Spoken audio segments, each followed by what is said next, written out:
ഗുരുവായൂരപ്പാ ശരണം. ശ്രീ മഹാഗണപതേ നമ. ശ്രീ മഹാസരസ്വതി നമ. ഹരഹരു ഹരഹര. ശ്രീമദ് ഗുരുചരണാരവിന്ദാഭ്യാം നമ.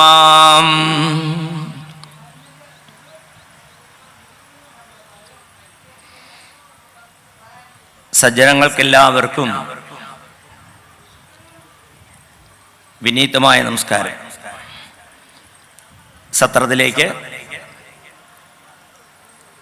പ്രഭാഷണം കേൾക്കാനും അല്ലാതെയും എത്തിച്ചേർന്നവർക്കും എത്തിച്ചേരണമെന്ന് വിചാരിച്ചിട്ട് സാധിക്കാത്തവർക്കും എത്തിച്ചേരില്ല വരില്ല എന്ന് മസിൽ പിടിച്ചിരിക്കുന്നവർക്കും വിനീതമായ നമസ്കാരം. ശ്രീ ഗുരുവായൂരപ്പൻ്റെ ഭഗവതിയുടെയും ഗുരുനാഥന്മാരുടെയൊക്കെ അപാരമായ കാരുണ്യത്തിൻ്റെയും വാത്സല്യത്തിൻ്റെയും വലിപ്പം കൊണ്ട് ശ്രീ ഭഗവാന്റെ അക്ഷരസ്വരൂപമായുള്ള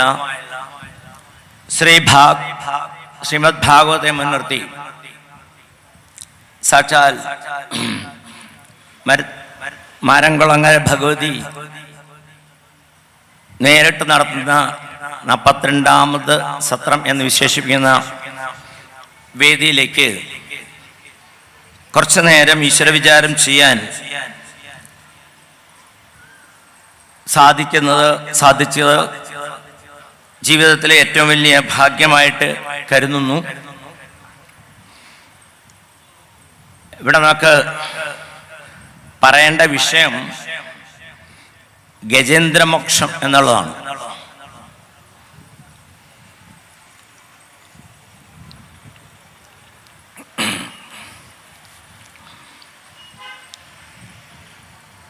സത്രം എന്ന് പറഞ്ഞാൽ പൊതുവെ എല്ലാവർക്കും സപ്താഹത്തെക്കുറിച്ച് നമ്മളെ നാട്ടുകാർക്ക് അറിയാം. സത്രം അറിഞ്ഞുകൂടാന്ന് പറയണില്ല, എന്നാലും അറിയാത്തവർക്ക് വേണ്ടി പറയണു. സത്രത്തിനൊരു പ്രത്യേകത ഉള്ളത് ഒന്നല്ല, പല പ്രത്യേകതയുള്ളത്. അത് 12ഓ അതിലധികമോ ദിവസം കൊണ്ട് നടത്തുന്ന ഏറ്റവും ഉത്കൃഷ്ടമായ യജ്ഞമാണ്. ഇവിടെ ആചാര്യൻ എന്ന് പറയുന്നതിനൊരു പ്രത്യേകതയില്ല. ഒരാൾ പറഞ്ഞു കഴിഞ്ഞാൽ പിന്നെ അദ്ദേഹം ശ്രോതാവായിട്ടിരിക്കും. ഗ്രന്ഥപാരായണം, പ്രഭാഷണങ്ങള്, ചോദ്യോത്തരങ്ങള്, സംശയ നിവാരണം, പൂജാദികള്, ഇതെല്ലാം കൂടി ചേരുമ്പോഴാണ് ഒരു സത്രം എന്ന് പറയുന്നത്. ഭാഗവതം തുടങ്ങുമ്പം സഹസ്ര സമവാസ എന്ന് പറയുന്ന ഒരു വാക്കുണ്ട്. ഇവിടെ 1000 വർഷം നീണ്ടു നിൽക്കുന്ന ഒരു സത്രം നൈമിശാരണ്യത്തിൽ നടത്തപ്പെട്ടു എന്ന് പറഞ്ഞുകൊണ്ടാണ് ഭാഗവതത്തിലേക്ക് നമ്മളെ ഭക്തന്മാരെ കൊണ്ടുവരുന്നത്. ഇവിടെ ഭഗവതി അഥവാ സത്രസമിതി എല്ലാം കൂടി ചേർത്ത് നടത്തുന്ന സത്രത്തിനും കാലയളവ് കൊണ്ട് ആ വാക്ക് അന്വർത്ഥമാണ്. 12 ദിവസമുണ്ട്. സപ്താഹത്തിൽ പങ്കെടുത്താൽ എന്തൊക്കെയാ നേട്ടമെന്ന് മിക്കവാറും എല്ലാവർക്കും അറിയാം. സത്രത്തിൽ വന്നിരുന്നാൽ നമുക്ക് എന്താണ് നേട്ടം?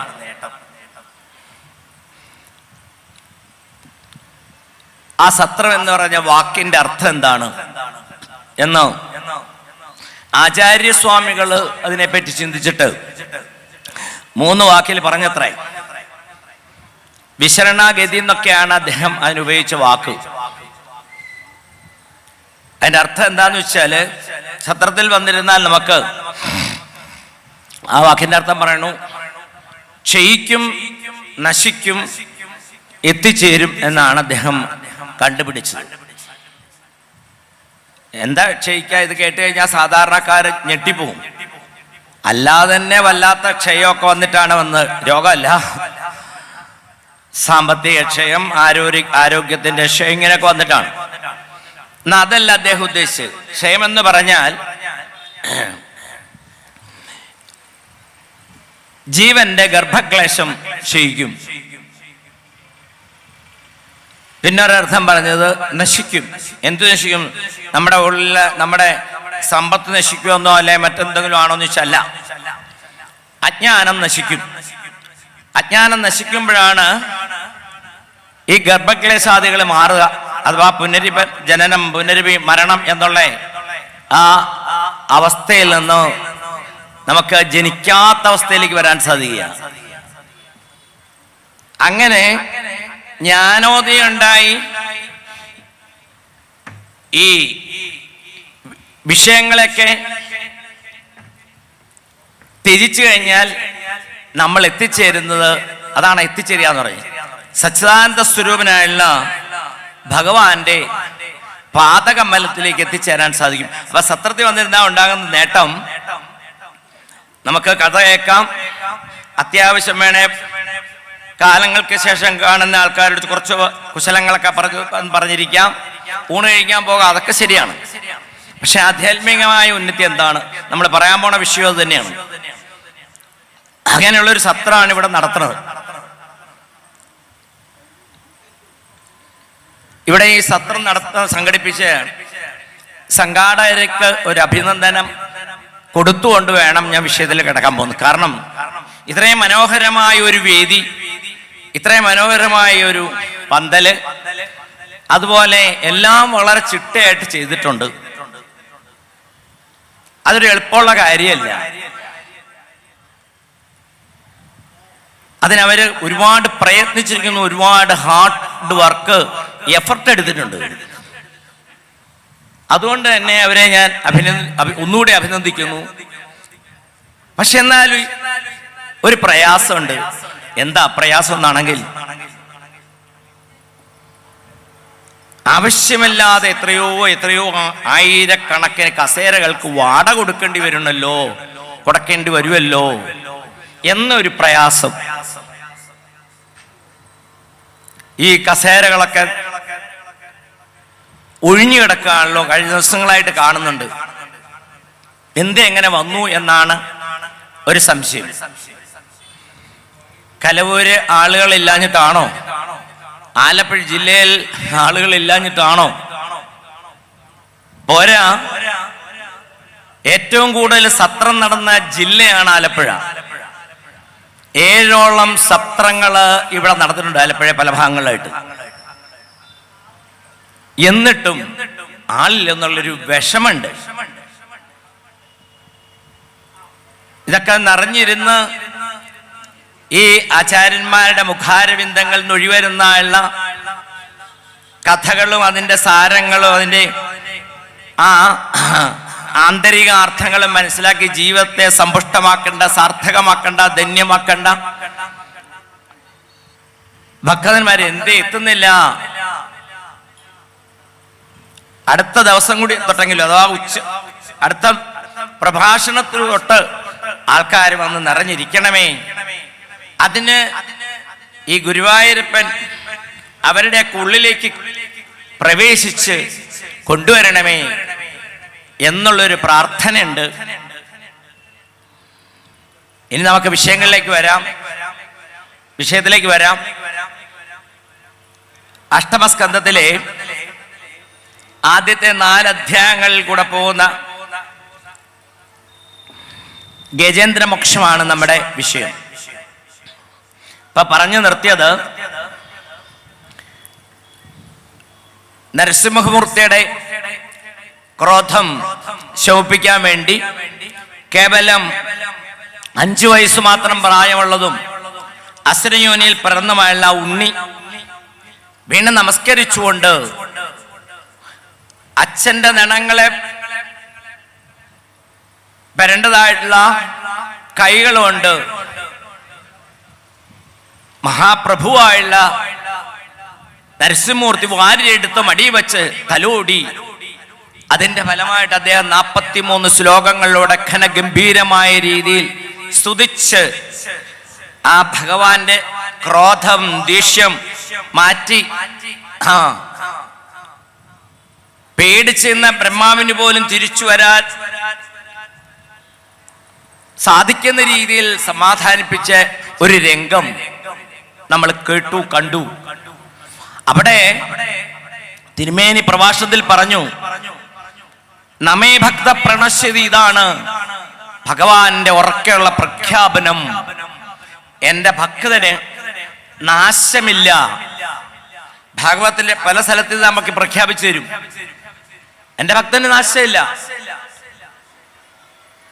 ഇവിടെ നമ്മൾ പറയാൻ പോകുന്ന ഈ സ്കന്ധത്തിന്റെ സന്ദേശം എന്താന്ന് ചോദിച്ചാൽ ഹരിസ്മൃതി സർവവിമോക്ഷണം. ഇതാണ്, ഭഗവാനെ സ്മരിക്കാൻ സാധിച്ചാൽ അങ്ങനെയുള്ളവർക്ക് സർവവിമോക്ഷണം, ജീവിതത്തിലുണ്ടാകുന്ന എല്ലാ ദുഃഖങ്ങളിൽ നിന്നും ദുരിതങ്ങളിൽ നിന്നും ആപത്തുകളിൽ നിന്നും എല്ലാത്തിനും നമുക്കൊരു മോചനം ഉണ്ടാവും. ശ്രീമദ് ഭാഗവതം ആരംഭിക്കുമ്പോൾ സൂതൻ കഥ പറയാനായിട്ട് എത്തിയപ്പോഴ് ശവനകാദികൾ കുറെ ചോദ്യങ്ങൾ ചോദിച്ചപ്പോൾ അതിന്റെ മധ്യത്തൊരു ചോദ്യമുണ്ട്. എത്ര പേര് ശ്രദ്ധിച്ചിട്ടുണ്ടെന്ന് അറിയൂടാ.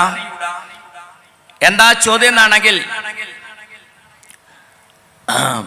ഏനാത്മാ സംപ്രസീദതി. അർത്ഥം എന്താന്ന് വെച്ച് കഴിഞ്ഞാൽ സമാധാനത്തിനുള്ള വഴി എന്താണ് എന്നൊരു ചോദ്യമുണ്ട്. നമ്മൾ സപ്താഹമൊക്കെ ചെയ്യുമ്പോൾ ഭാഗവതം കൈകാര്യം ചെയ്യുമ്പോൾ പറയും, ഈ ചോദ്യത്തിന്റെ മറുപടിയാണ് ശ്രീമദ് ഭാഗവതം മുഴുവൻ നിറച്ചു വച്ചിരിക്കുന്നത്.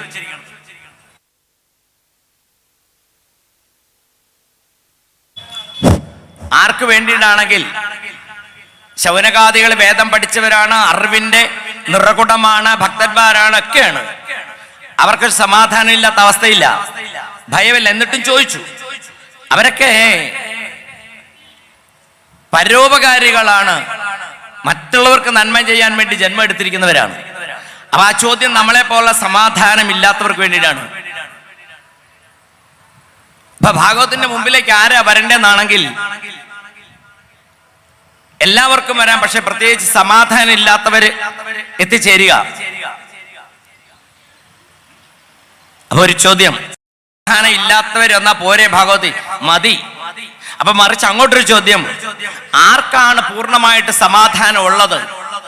ഒരാൾക്ക്, ഈ വേദിയിരിക്കുന്ന ഒരാൾക്ക് പറയാൻ പറ്റുമോ ഞാൻ വളരെ സന്തുഷ്ടനായിട്ട് സമാധാനത്തിലാണ് കഴിയണേന്ന്? ഒരാൾക്ക് പറയാൻ സാധിച്ചാൽ എനിക്കിവിടെ നിന്ന് പറയാൻ സാധിക്കും, അയാൾ ഒരു പാപം കൂടി ചെയ്തു വെച്ചു, കള്ളത്തരം പറഞ്ഞു. കള്ളത്തരം പറഞ്ഞ പാപാണ്. എത്ര സമ്പത്തുണ്ടെന്ന് പറഞ്ഞാലും, എത്ര വിദ്യ ഉണ്ടെന്ന് പറഞ്ഞാലും, എത്ര ബന്ധുവിനുണ്ടെന്ന് പറഞ്ഞാലും, ഒക്കെ ഉണ്ടെന്ന് പറഞ്ഞാലും, ഈ ഭാഗവതം കൈകാര്യം ചെയ്യുന്നവർക്ക് പോലും ഈ സാധനം കുറവാണ്. ഏത് സമാധാനം ഇല്ല. ഏതിൽ നിന്നൊക്കെയാണ് നമ്മളെ സമാധാനം കേടുവരുത്തിയെന്നാണെങ്കിൽ അത് മാത്രം പറയാൻ പോയി കഴിഞ്ഞാൽ എന്റെ സമയമൊക്കെ പോവും. അതുകൊണ്ട് ഓരോരുത്തരും ആലോചിക്കുക, നമുക്കൊക്കെ സമാധാനം ഉണ്ടോന്ന്. ഇല്ല. അപ്പൊ അവരൊക്കെ ഈ വേദിയിലേക്ക് വരിക. അപ്പൊ സമാധാനം എങ്ങനെയാണ് കിട്ടുക എന്ന് ശ്രീമദ് ഭാഗവതത്തിൽ സമാധാനം നഷ്ടപ്പെട്ടവരുടെ ഓരോരുത്തരുടെ കഥകള് വേദവ്യാസൻ വളരെ മനോഹരമായി ചിട്ടപ്പെടുത്തിയിട്ടുണ്ട്. ഇനി രാമായണം നോക്കിയാൽ കാണാം, അവിടെ ഒരു ചോദ്യമുണ്ട്. ആർക്ക് വേണ്ടി എന്നൊരു ചോദ്യം. ആ ചോദ്യത്തിന്റെ മറുപടിയാണത്രേ 24,000 ഗ്രന്ഥങ്ങളുള്ള രാമായണത്തിന്റെ ആവിർഭാവം. ചോദിച്ചാരോടാണെങ്കിൽ അനവധി പാപങ്ങൾ ചെയ്തു കൂട്ടിയിട്ടുള്ള രത്നാകരന്റെ മുമ്പിലേക്ക് സപ്തർഷികൾ വന്നപ്പം അവരെ പിടിച്ചു പറിക്കാൻ പോയപ്പോഴാണ്, നീ ചെയ്യുന്ന പാപമാണ്, ഇത് ആർക്ക് വേണ്ടി? തന്റെ കുടുംബത്തിന് വേണ്ടിയിട്ടാണെന്ന് പറഞ്ഞു. കുടുംബക്കാരോട് പോയി ചോദിച്ചു വരാൻ പറഞ്ഞു. അപ്പൊ അവര് കൈമലത്തി. എന്താ ചോദിച്ചത്? ഞാൻ ചെയ്യുന്ന പാപത്തിന്റെ പങ്ക് നിങ്ങൾ വഹിക്കുവോ? അവര് പറഞ്ഞു, അത് ഞങ്ങൾക്ക് പറ്റില്ല. അങ്ങ് കൊണ്ടു തന്നാൽ ഞങ്ങൾ മാമുണ്ടോളാം, പാപം അങ്ങ് അനുഭവിക്കണോ? അവരുടെ ആ വാക്കുകള് രത്നാകരന്റെ ഹൃദയത്തിലേക്ക് കൂർത്തുമൂർത്തുള്ള ശരം മാതിരിയാണ് കടന്നു വന്നത്. അതോടുകൂടി അദ്ദേഹത്തിന്റെ ഉൾക്കണ്ണ് തുറന്നു. ഈ നമ്മുടെയൊക്കെ ഉൾക്കണ്ണാണ് തുറക്കേണ്ടത്. ഉൾക്കണ്ണ് തുറപ്പിക്കാനാണ് ഭാഗവതർമ്മോത്ബോധനം നല്ല ഉദാഹരണന്മാര്. അദ്ദേഹം തിരിച്ചു വന്ന് അവരോട് യാത്ര ചോദിക്കാതെ മഹർഷിമാരുടെ പാദത്തിൽ വീണ് നമസ്കരിച്ചു, രക്ഷിക്കണമെന്ന് പറഞ്ഞപ്പോഴാണ് രാമ എന്ന് പറയുന്ന മന്ത്രം വ്യത്യസ്ത വർണ്ണത്തിൽ ജപിച്ചോളൂ എന്ന് പറഞ്ഞു. അതിൽ നിന്ന് ആവിർഭവിച്ചതാണ് ലോകം, ഈ ഭൂമിയൊക്കെ നശിച്ചാലും നശിക്കാത്ത ആ അധികാവ്യമായിട്ടുള്ള ശ്രീമദ് രാമായണം.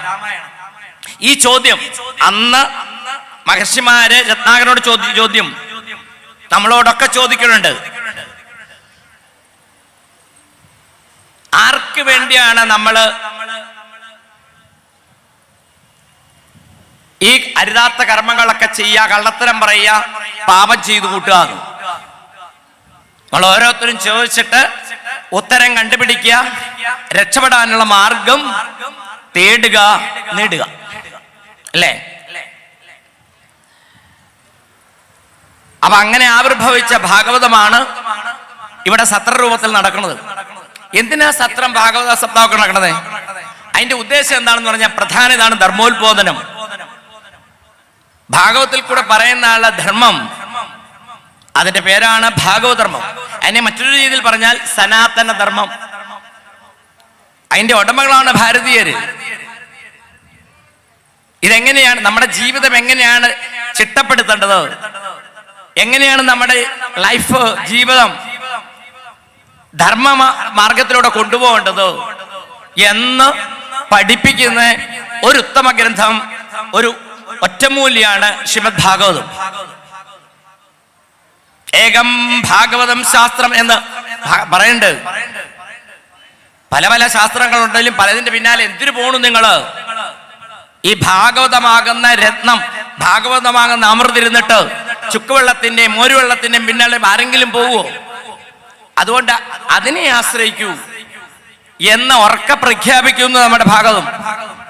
ഇത് ജനങ്ങൾ എന്തുകൊണ്ട് മനസ്സിലാക്കണില്ല? അതാണ് വിഷമം തോന്നിയത്. രാവിലെ പറഞ്ഞത് ഈ കസേരയല്ല ഇങ്ങനെ കാല് കിടക്കണ കാണുമ്പം ഉള്ളിൽ തട്ടുന്നു. ഇത്രയോ രജ്ഞം ഇങ്ങനെ ഒരു സംഘടിപ്പിക്കണ എത്ര എഫേർട്ട് അതിന്റെ പിന്നിലുണ്ട്, അല്ലേ? അങ്ങനെയുള്ള ഭാഗവതാണ് ഇവിടെ 7 സ്കന്ധം വരെ സമർപ്പിച്ചത്. 8ാമത്തെ സ്കന്ധത്തിലാണ് മന്വന്തര വർണ്ണനം എന്ന ലക്ഷണത്തോടു കൂടിയുള്ള കഥകൾ വരുന്നത്. ഇതിൽ 4 പ്രകരണങ്ങളാണ് പ്രധാനം.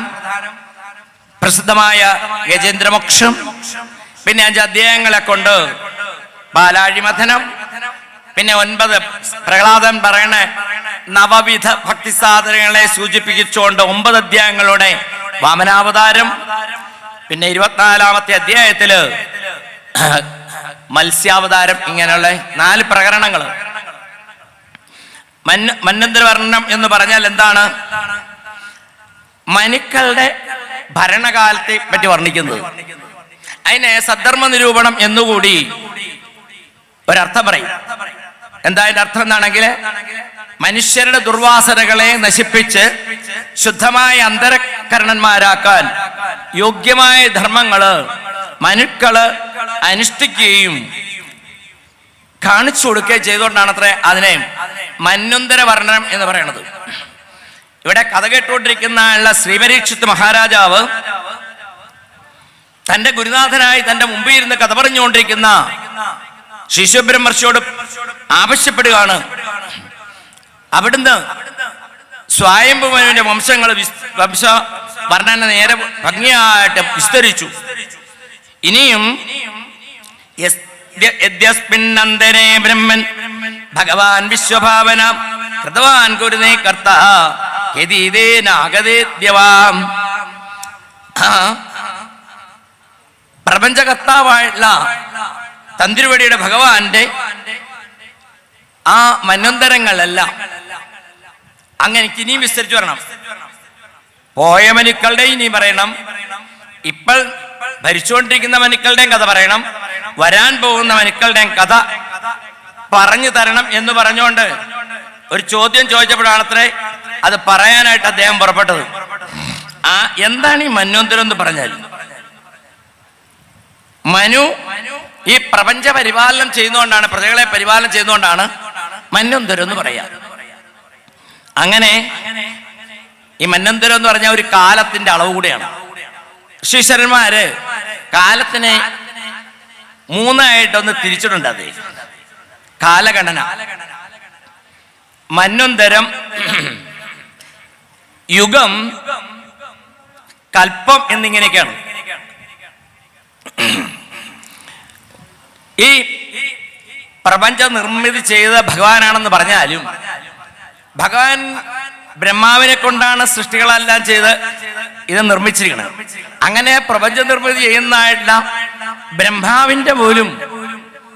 ബ്രഹ്മാവിന് പോലും നാശമുണ്ട്. ആ ബ്രഹ്മാവിന്റെ ഒരു ദിവസത്തെ കാലത്തിനാണത്രേ കൽപ്പം എന്ന് പറയുന്നത്. ഒരു പകല്, രാത്രി വേറെ. അങ്ങനെയുള്ള ബ്രഹ്മാവിന് ആയുസ് 2 പരാർത്ഥകാലമാണ്. അദ്ദേഹത്തിന് ഇപ്പോൾ 100 വയസ്സാണ് ആയുസ്. അതിൽ 51 വയസ്സ് കഴിഞ്ഞിട്ടുണ്ട്. അത്രേ ഉള്ളൂ. അപ്പൊ ഈ ബ്രഹ്മാവിന്റെ ഈ പകലാകുന്ന കൽപ്പത്തില് ഈ ഭൂമി പരിപാലിക്കുന്ന 14 മനുക്കളാണ്. അത്രേ 14 മനുക്കളുടെ കാലം കഴിയുമ്പോൾ പിന്നെ ഒരു കൽപ്പം കഴിയും, അഥവാ പ്രളയം വരും എന്നർത്ഥം. കൽപ്പം എന്ന് പറയണേ ബ്രഹ്മാവിന്റെ ഒരു ദിവസത്തെ അളവ്. ഒരു മനുവിന്റെ ഭരണകാലം എന്ന് പറയണത് 71 ചതുരയുഗം. അപ്പൊ യുഗം, കൽപ്പം, മന്വന്തരം, ഇങ്ങനെയാണത്രേ ഈ കാലത്തെ ഒന്ന് തിരിച്ചിട്ടുള്ളത്. തൃതീയ സ്കന്ധം 11-ാമത്തെ അധ്യായം എടുത്തു നോക്കിയാൽ അവിടെ കാലഗണനയുണ്ട്. അവിടെ പറയും ഈ കാലത്തിന്റെ ഏറ്റവും ചെറിയ അളവെന്ന് പറയണത് പരമാണുവാണെന്നും ഏറ്റവും വലിയ അളവ് ബ്രഹ്മാവിന്റെ ആയുസ്സാണെന്നും പറയും. അത് പിന്നെ 2 പരമാണു ആയി കഴിഞ്ഞാൽ എന്താണ്, 3 പരമാണു ആയി കഴിഞ്ഞാൽ എന്താണ്, അതിന് കുറെ പേരൊക്കെ പറഞ്ഞ് ദിവസവും ആഴ്ചയും മാസമൊക്കെ പറയും. അപ്പൊ മന്വന്തരം എന്ന് പറഞ്ഞാൽ മനുവിന്റെ ഭരണകാലം. ഈ മനു എങ്ങനെയാണ് പ്രജാപരിപാലനം നടത്തണം എന്നാണെങ്കിൽ 6 സംഘങ്ങളുണ്ട്. അത്ര നമ്മളിപ്പോ പ്രധാനമന്ത്രി, ഉപമന്ത്രി, MLA, MP എന്നൊക്കെ പറയണ മാതിരി തന്നെ അന്നുണ്ടായിരുന്നു. മനുപുത്രന്മാര്, ദേവേന്ദ്രൻ, ദേവന്മാര്, സപ്തർഷികള് പ്ലസ് ഗുരുവായൂരപ്പന്റെ അവതാരം അഥവാ ഭഗവാന്റെ അവതാരം. ഇങ്ങനെ 6 സംഘങ്ങളാണ്. അതില് ആദ്യത്തെ മനു എന്ന് പറയുന്ന സ്വയംഭുവനു നമ്മളിവിടെ വിസ്തരിച്ച് കേട്ടു ഇതുവരെ. അദ്ദേഹം ബ്രഹ്മാവിന്റെ ഒരു ഭാഗത്തുനിന്ന് ഉണ്ടായതാണ്. സ്വയം പ്രകാശ സ്വരൂപനാണ്. അദ്ദേഹം തന്റെ ഭരണമൊക്കെ ഭംഗിയായിട്ട് സമർപ്പിച്ച് മക്കളെ രാജ്യഭാരം ഏൽപ്പിച്ചിട്ട് സുനന്ദ എന്ന് പറയുന്ന നദിയുടെ തീരത്ത് പോയി ഒറ്റക്കാലിന്റെ പെരുവരിൽ തപസ് ചെയ്തത്രേ. സുനന്ദായാം വർഷശതമ്പതൈകേന ഭുവസ്പൃശൻ തപ്യമാനസ്തപോ ഘോരം ഇതമന്വാഹ ഭാരതോ. ഭാഗവത്തിൽ ഇങ്ങനെ ഒരു കാലിന്റെ പെരുവരിൽ നിന്ന് തപസ് ചെയ്തവരുടെ കഥയൊക്കെ ഉണ്ട്. ഹിരണ്യകശിപു പോലും അങ്ങനെ പോയി മന്ദരപർവ്വതത്തിന്റെ താഴെ തപസ് ചെയ്തു എന്ന് പറയുന്നു. അങ്ങനെ അദ്ദേഹം വളരെ കാലം തപസ് ചെയ്തപ്പോഴ് അദ്ദേഹത്തിന്റെ ഉള്ളിലുണ്ടായ മാറ്റം, ഭഗവത് അനുഭവം ഏതാണ്ട് 8 ശ്ലോകത്തിൽ ഇവിടെ പറഞ്ഞു. അതൊക്കെ വിസ്തരിക്കാൻ പോയാൽ നമുക്ക് സമയം പോകും. അദ്ദേഹം ആ ഭഗവാന്റെ വൈഭവം ഉള്ളിൽ തെളിഞ്ഞു കണ്ടിട്ട് അദ്ദേഹം വിളിച്ചു പറഞ്ഞു, ഇവിടെ പലതില്ല, ഒന്നേ ഉള്ളൂ, ഈശാവാസ്യമിതം സർവം എന്ന ഈശാവാസ്യത്തിൽ പറയുന്ന പോലെ അങ്ങനെയുള്ള ഭഗവാൻ മാത്രമേയുള്ള ഭഗവാന്റെ അത്ഭുതമായുള്ള ഭാവമാണ് ഈ സ്വയംഭുവനുവിന്റെ ഉള്ളിൽ തെളിഞ്ഞു വന്നത് അല്ലേ.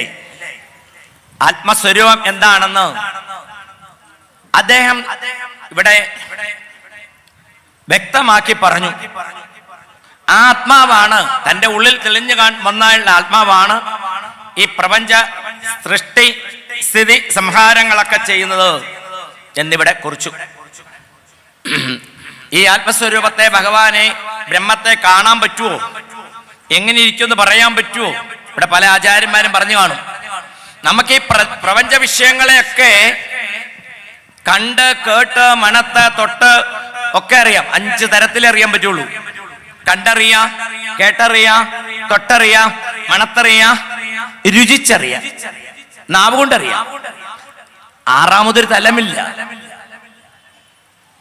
എന്നാൽ ആ 5 തരത്തിലും അറിയാത്ത ആളിനെ എങ്ങനെയാണ് അറിയുക എന്നുള്ളതൂടെ അദ്ദേഹം കാണിച്ചു തന്നു. ഘോരമായ തപസ് ചെയ്യുമ്പോൾ കപിലവാസുദേവന്റെ ധ്യാനയോഗം പറയുമ്പോൾ അമ്മയോട് പറയണ്ട, അമ്മ ചോദിക്കുന്നുണ്ട്, ദേവഹൂതി എങ്ങനെയാണ് ഈ ആത്മസ്വരൂപത്തെ അറിയാം? ഭഗവാൻ പറയുന്നുണ്ട്, ധ്യാനയോഗം ശീലിക്കൂ. അങ്ങനെ കുറെ കഴിയുമ്പോൾ ഉള്ളിലുണ്ടാകുന്ന ഒരു അനുഭൂതി ഉണ്ട്, അതാണത്രേ ആത്മാവ്. അല്ലാണ്ട് ആത്മാവിന്റെ നീണ്ടതാണോ, വട്ടത്തിലുള്ളതാണോ, കൊഴുക്കട്ട പോലെയുള്ളതാണോ, ഇതൊന്നും പറയാൻ പറ്റില്ല. അത് അനുഭൂതിയാണ്. നവയോഗികളുടെ ഉപദേശത്തിൽ ആത്മാവിനെ പറ്റി പറയുന്നുണ്ട്. എന്താ പറയാ, ഈ സൃഷ്ടി സ്ഥിതി സംഹാരങ്ങൾ ചെയ്യുന്ന ആത്മസ്വരൂപമാണ് അല്ലേ? ആ ആത്മാവിനെ പറഞ്ഞറിയിക്കാൻ പറ്റില്ല. നമ്മൾ മറ്റൊരാളോട് പറയുന്നതൊക്കെ ഈ കണ്ടതോ കേട്ടതോ ആയിട്ടുള്ള കാര്യം, ഇത് കാണാൻ പറ്റില്ല. അത് വ്യക്തമായിട്ട് ഇവിടെ ഈ മനു കുറെ ശ്ലോകത്തിൽ പറഞ്ഞിരിക്കുന്നു. അദ്ദേഹം എങ്ങനെ നിറഞ്ഞിരിക്കുന്നതാണ് ആ ഭഗവാനെ എന്തുകൊണ്ട് കാണാൻ പറ്റുന്നില്ല, ഇന്ദ്രിയ ഗോചരമല്ല എന്ന് നമുക്ക് വേണ്ടി മനു തന്നെ പറഞ്ഞു. പണ്ട് ഗുരുവായൂർ ഒരാളുണ്ടായിരുന്നു, അത്ര ഗുരുവായൂരമ്പലത്തിന് ഒരാളെ ഉണ്ടായിരുന്നുള്ളൂ എന്ന് വെച്ചല്ല, അവിടെ ഒരുപാട് പേരുണ്ട്. ചില പ്രത്യേക സ്വഭാവമുള്ളവരൊക്കെയാണല്ലോ നമ്മൾ ഉണ്ടായിരുന്നു എന്ന് പറയണത്. അദ്ദേഹം ദിവസവും ഗുരുവായൂരപ്പനെ തൊഴാൻ വരും. എത്ര തൊഴുതിട്ട് അകത്തേക്ക് പോവില്ല, വിളക്കുമാടത്തിന്റെ അവിടെ വരും. തൊഴുതിട്ട് പോകുമ്പം അദ്ദേഹം പറയും, സാധാരണ മനസ്സിലായില്ല മനസ്സിലായില്ല മനസ്സിലായില്ല, അതായിരുന്നു ജപം. അങ്ങനെ കുറെ നാൾ കഴിഞ്ഞപ്പം ഇദ്ദേഹം പറയണമെന്ന് തിരിച്ചു, മനസ്സിലായി മനസ്സിലായി എന്ന്. അപ്പൊ ഈ മനസ്സിലായില്ല മനസ്സിലായി എന്ന് കേട്ടതും പിന്നെ ഇയാൾ മനസ്സിലായി എന്ന് പറയണത് കേട്ടായിട്ടുള്ള ഒരു രഹസ്യം ചെന്ന് ഇദ്ദേഹത്തെ പിടിച്ചു നിർത്തി. എന്നിട്ട് ചോദിച്ചു, തനിക്കിപ്പ എന്താ മനസ്സിലായത്? താൻ ഇന്നലെ വരെ മനസ്സിലായില്ല എന്ന് പറഞ്ഞു, ഇന്നും മനസ്സിലായി എന്ന് പറയണു. അപ്പൊ അദ്ദേഹം ചിരിച്ചോണ്ട് പറഞ്ഞു, എനിക്കിപ്പോഴാ മനസ്സിലായത്. അതെന്താന്നാ ചോദിച്ചത്? അപ്പൊ അദ്ദേഹം പറഞ്ഞു, ഇത് മനസ്സിലാക്കാൻ പറ്റില്ല എന്ന് ഇപ്പോഴാ മനസ്സിലായെന്ന്. മനസ്സിലായോ നിങ്ങൾക്ക്? ഇല്ലേ? ഇല്ലേ എന്ന് ചിന്തിച്ചാ മതി. ഇത് മനസ്സിലാക്കാൻ പറ്റാത്ത വസ്തുവാണ് ഇപ്പൊ മനസ്സിലായെന്ന്. ഭാഗവതം 87 ദശമസ്കന്ധത്തിൽ 87 അധ്യായത്തിൽ ഒരു ശ്രുതികീഴുണ്ട്, നമ്മൾ വായിച്ചിട്ടില്ല. അത് ഈ പരമാത്മ സ്വരൂപത്തെ വേദാഭിമാനികളായിട്ടുള്ള ദേവന്മാര് യോഗനിദ്രയിൽ കിടക്കുന്ന ഭഗവാനെ, ആത്മസ്വരൂപത്തെ, പരമാത്മസ്വരൂപത്തെ വേദാഭിമാനികളാകുന്ന ദേവന്മാരെ സ്തുതിക്കുന്നതിനാണ് സ്തുതിഗീത എന്ന് പറയുന്നത്. അതിലൊരു ശ്ലോകത്തിൽ പറയുവര്, ഈ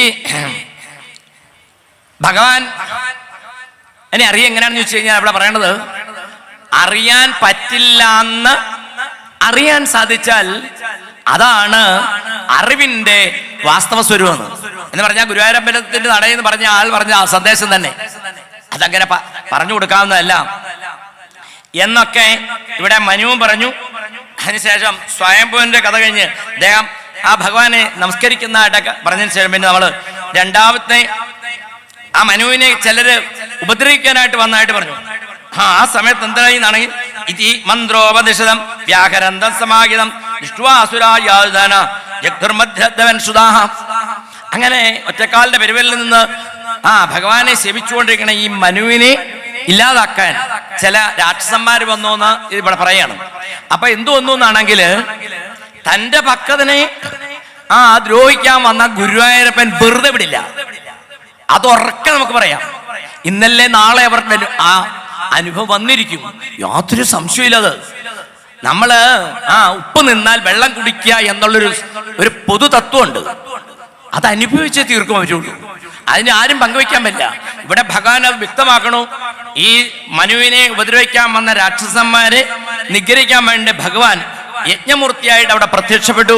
കൂടെ യമന്മാരാകുന്ന പുത്രന്മാരോടുകൂടെ ആ ദുഷ്ടന്മാരെയൊക്കെ ഇല്ലാതാക്കി. എത്ര നമ്മൾ തൊട്ടു മുമ്പേ കണ്ടു, അച്ഛനാകുന്ന ഹിരണ്യകശിപു തന്റെ പ്രിയ ഭക്തനെ ഉപദ്രവിക്കാൻ വന്നപ്പം ഭഗവാൻ അത്ഭുതകരമായിട്ട് സത്യം വിദാതും നിജവൃത്യഭാഷിതം വ്യാപ്തിഞ്ചഭൂതേഷു അഖിലേഷു ആത്മ അദൃശ്യത അത്യത്ഭുത രൂപമുദ്വൻ.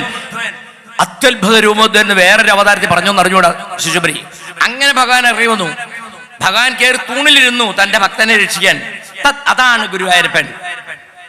എന്നിട്ട് രക്ഷിച്ച കഥ കേട്ടു. ഇതുപോലെ മനുവിനെ രക്ഷിക്കാൻ ഭഗവാൻ വന്ന് രക്ഷിച്ച കഥ പറഞ്ഞു.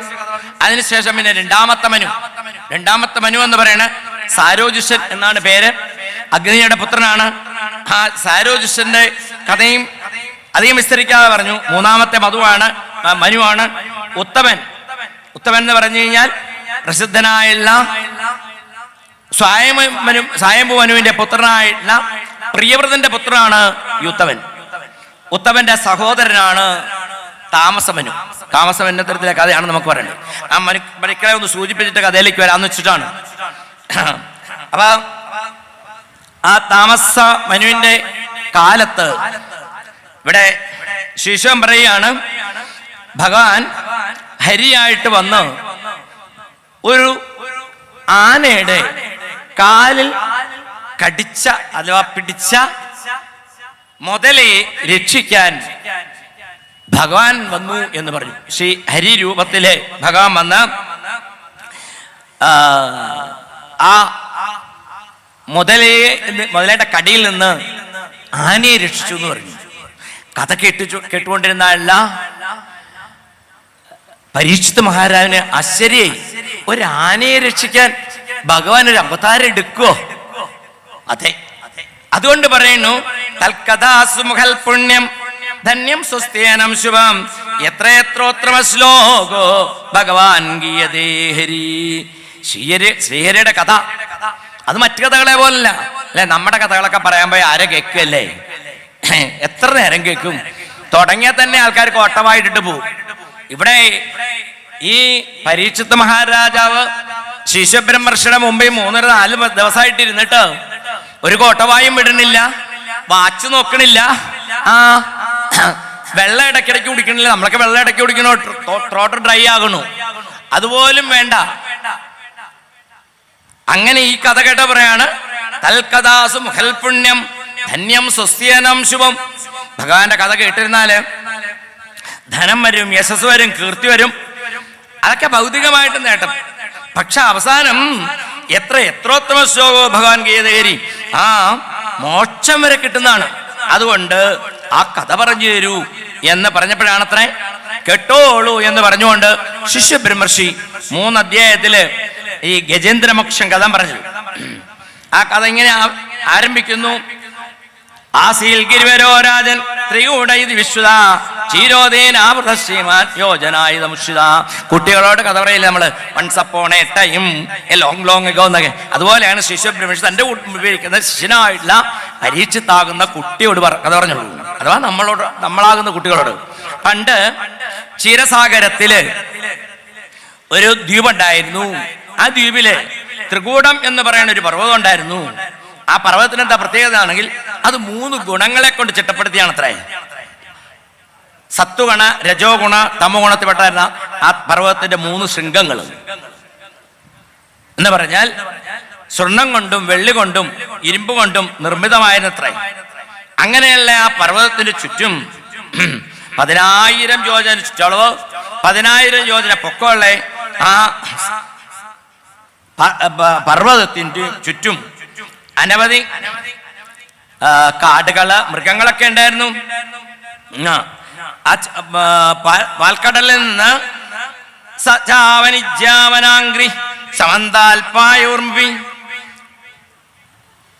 പാലാഴിയുടെ മധ്യത്താണല്ലോ. ഇങ്ങനെ കാറ്റ് വരുമ്പോ അത് ഇളകി മറിഞ്ഞിട്ട് അതിന്റെ പാൽപ്പതകളൊക്കെ പൊങ്ങി വരുവായിരുന്നത്രേ പർവ്വതത്തിലേക്ക് കയറി വരുന്നു. അവിടെ സിദ്ധചാരന്മാര്, ഗന്ധർവന്മാര്, സർപ്പങ്ങള്, കിന്നരങ്ങള്, ഇങ്ങനെയുള്ള ജീവികളൊക്കെ മത്സരമില്ലാതെ കഴിഞ്ഞിരുന്നു അത്രേ. കിന്നന്മാരുടെ സംഗീതങ്ങള് ഗുഹകളിൽ നിന്ന് വരുമ്പോഴ് എത്ര സംഗീത സന്നാദി നദത് ഗുഹമവർഷയ അഭിഗർജന്തി ഹരയ ശ്ലാഘിന പരസംഗയ. ആ ഗുഹകളിൽ നിന്ന് ഈ കിന്നന്മാരുടെയും ഗന്ധർവന്മാരുടെ ഒക്കെ സംഗീതങ്ങൾ ഇങ്ങനെ പുറത്തേക്ക് വരുമ്പോ ചില സിംഹങ്ങളൊക്കെ ഇത് കേട്ട് ഗർജിച്ചിരുന്നു അത്രേ.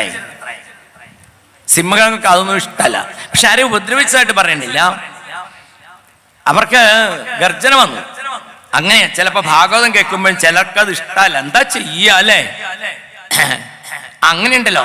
ഭാഗവതം വേറെ ഒരു പണിയില്ലേ എന്ന് ചോദിക്കുന്നവരുണ്ട്. അവരൊക്കെ എവിടുന്ന് വന്നാണെങ്കിൽ ഈ ഹിരണ്യാക്ഷന്റെ, ഹിരണ്യകശുവിന്റെ ഒക്കെ കൂട്ടത്തിൽപ്പെട്ടതാവും അല്ലേ.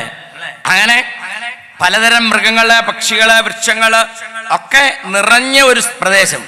അവിടെ എല്ലാ ഋതുക്കളിലും പുഷ്പങ്ങളുണ്ടാകുന്ന ഒരു പൂന്തോട്ടം ഉണ്ടായിരുന്നു. അതിന്റെ പേര് ഋതുമത്തെന്നാണ്. തസ്യദ്രോണ്യാം ഭഗവതോ വരണസ്യ മഹാത്മന ഉദ്യാനാമൃതം ഋതുവൻ നാമ ആക്കീടം സരയോഷിതാഹം. ഋതുമത്തെന്ന് പറയണേ വരണന്റെ ഒരു ഉദ്യാനം. അവിടെയാണെങ്കിൽ എല്ലാ കാലത്തും പൂക്കുന്ന ചെടികള്, അതുപോലെ വൃക്ഷങ്ങള്, അതിന്റെ പേരൊക്കെ ഇവിടെ പറഞ്ഞു കേട്ടോ. പർവ്വത എന്താ പറയാ, കവുങ്ങുകൾ ഉണ്ടായിരുന്നു, ആമ്രങ്ങൾ ഉണ്ടായിരുന്നു, ആമ്രാതങ്ങൾ ഉണ്ടായിരുന്നു, ഇങ്ങനെ എല്ലാ വൃക്ഷങ്ങളും ഉണ്ടായിരുന്നു അവിടെ. ആ സമയത്ത് അതിന്റെ പരിസരത്തുള്ള തടാകങ്ങളിൽ നിന്ന് ഈ താമരപ്പൂവിന്റെ ഗന്ധങ്ങൾ ഇങ്ങനെ കാറ്റിലൂടെ പരത്തുന്നുണ്ടായിരുന്നു. അങ്ങനെ ഇരിക്കുകയാണ് അത്ര അവിടെ. തത്രേകത തൽഗിരകന്ധനാശ്രയാം കരേണിർവാരണയൂതവത്സരൻ സകണ്ഠകാൻ കീചകവേണുവ്യത്രൽ വിശാല ഗുൽമം ഋജൻ വനസ്പതിയും. ഒരിക്കല് ഒരു മതിച്ച ആന അനവധി പിടിയാനകളോടുകൂടി, കുട്ടിയാനകളോടുകൂടി അവിടെ വിഹരിച്ചിരുന്നു. ഈ ആനയെ അവരുടെ കൂട്ടത്തിലുള്ളവരെല്ലാം ഒരു പേര് കൊടുത്തു, ഗജേന്ദ്രൻ.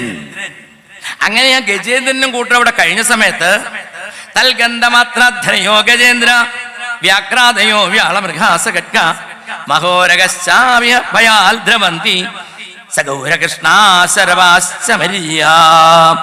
ആ ഗജേന്ദ്രൻ അവിടെ വിഹരിക്കുന്ന സമയത്ത് അദ്ദേഹത്തിന്റെ മതജലഗന്ധം കേട്ടിട്ട് കാട്ടിലുണ്ടായിരുന്ന ഘോരമൃഗങ്ങൾ എന്നുവെച്ചാ സിംഹം, പുലി ഇവരൊക്കെ ഓടി ഒളിച്ചിരുന്നത്ര പേടിച്ചിട്ട്. എന്താ അങ്ങനെ? സാധാരണ നമ്മുടെ നാട്ടിലൊക്കെ ആനയുടെ ചിഹ്നവിളി കേട്ട സിംഹം ഓടുവോ?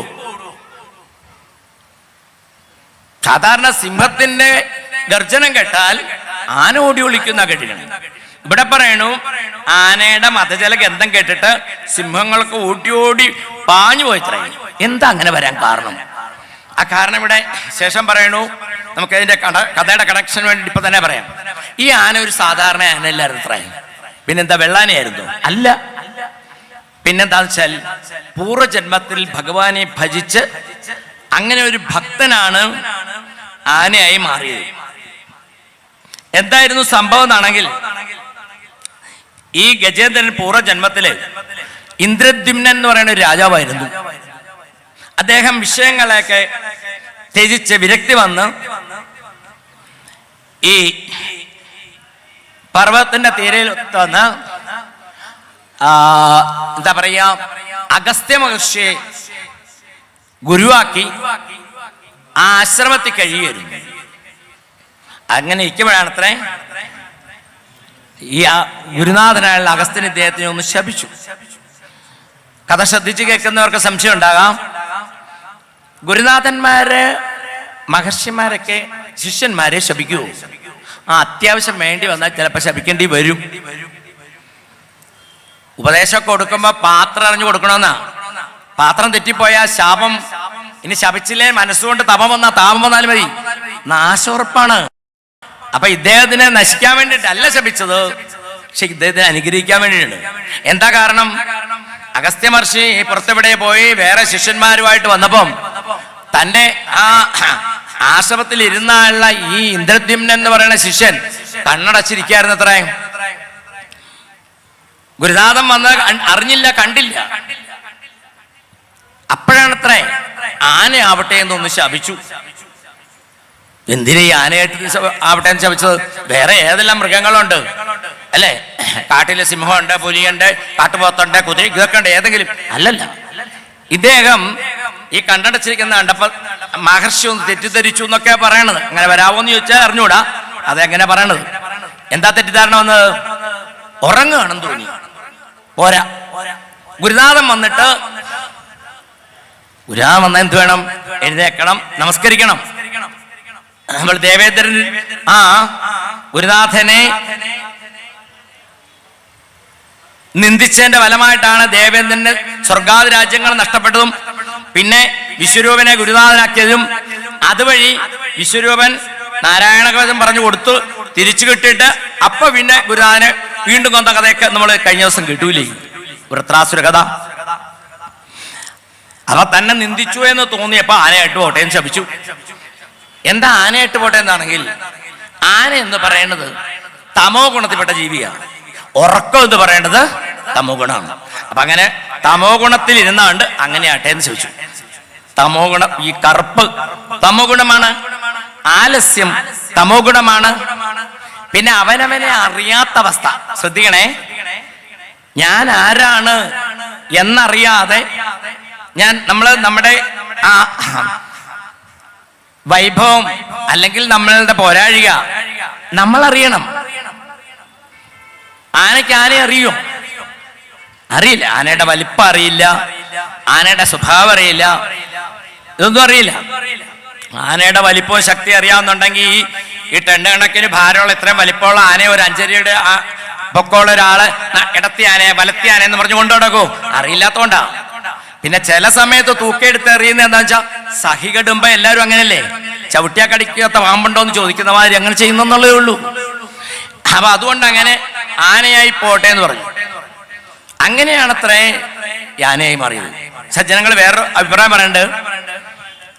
തന്റെ ശിഷ്യന് ഒരാനയായി ഭവിക്കാനായിട്ട് തലയിലെഴുത്തുണ്ടെന്ന് ഈ ഗുരുനാഥൻ മനസ്സിലാക്കിയിട്ട് താൻ ഗുരുനാഥനായി ഇരിക്കുമ്പം ആ ദുരിതം തീർന്നോട്ടെ എന്നുകൊണ്ട് അങ്ങനെ ശപിച്ചാത്രേ.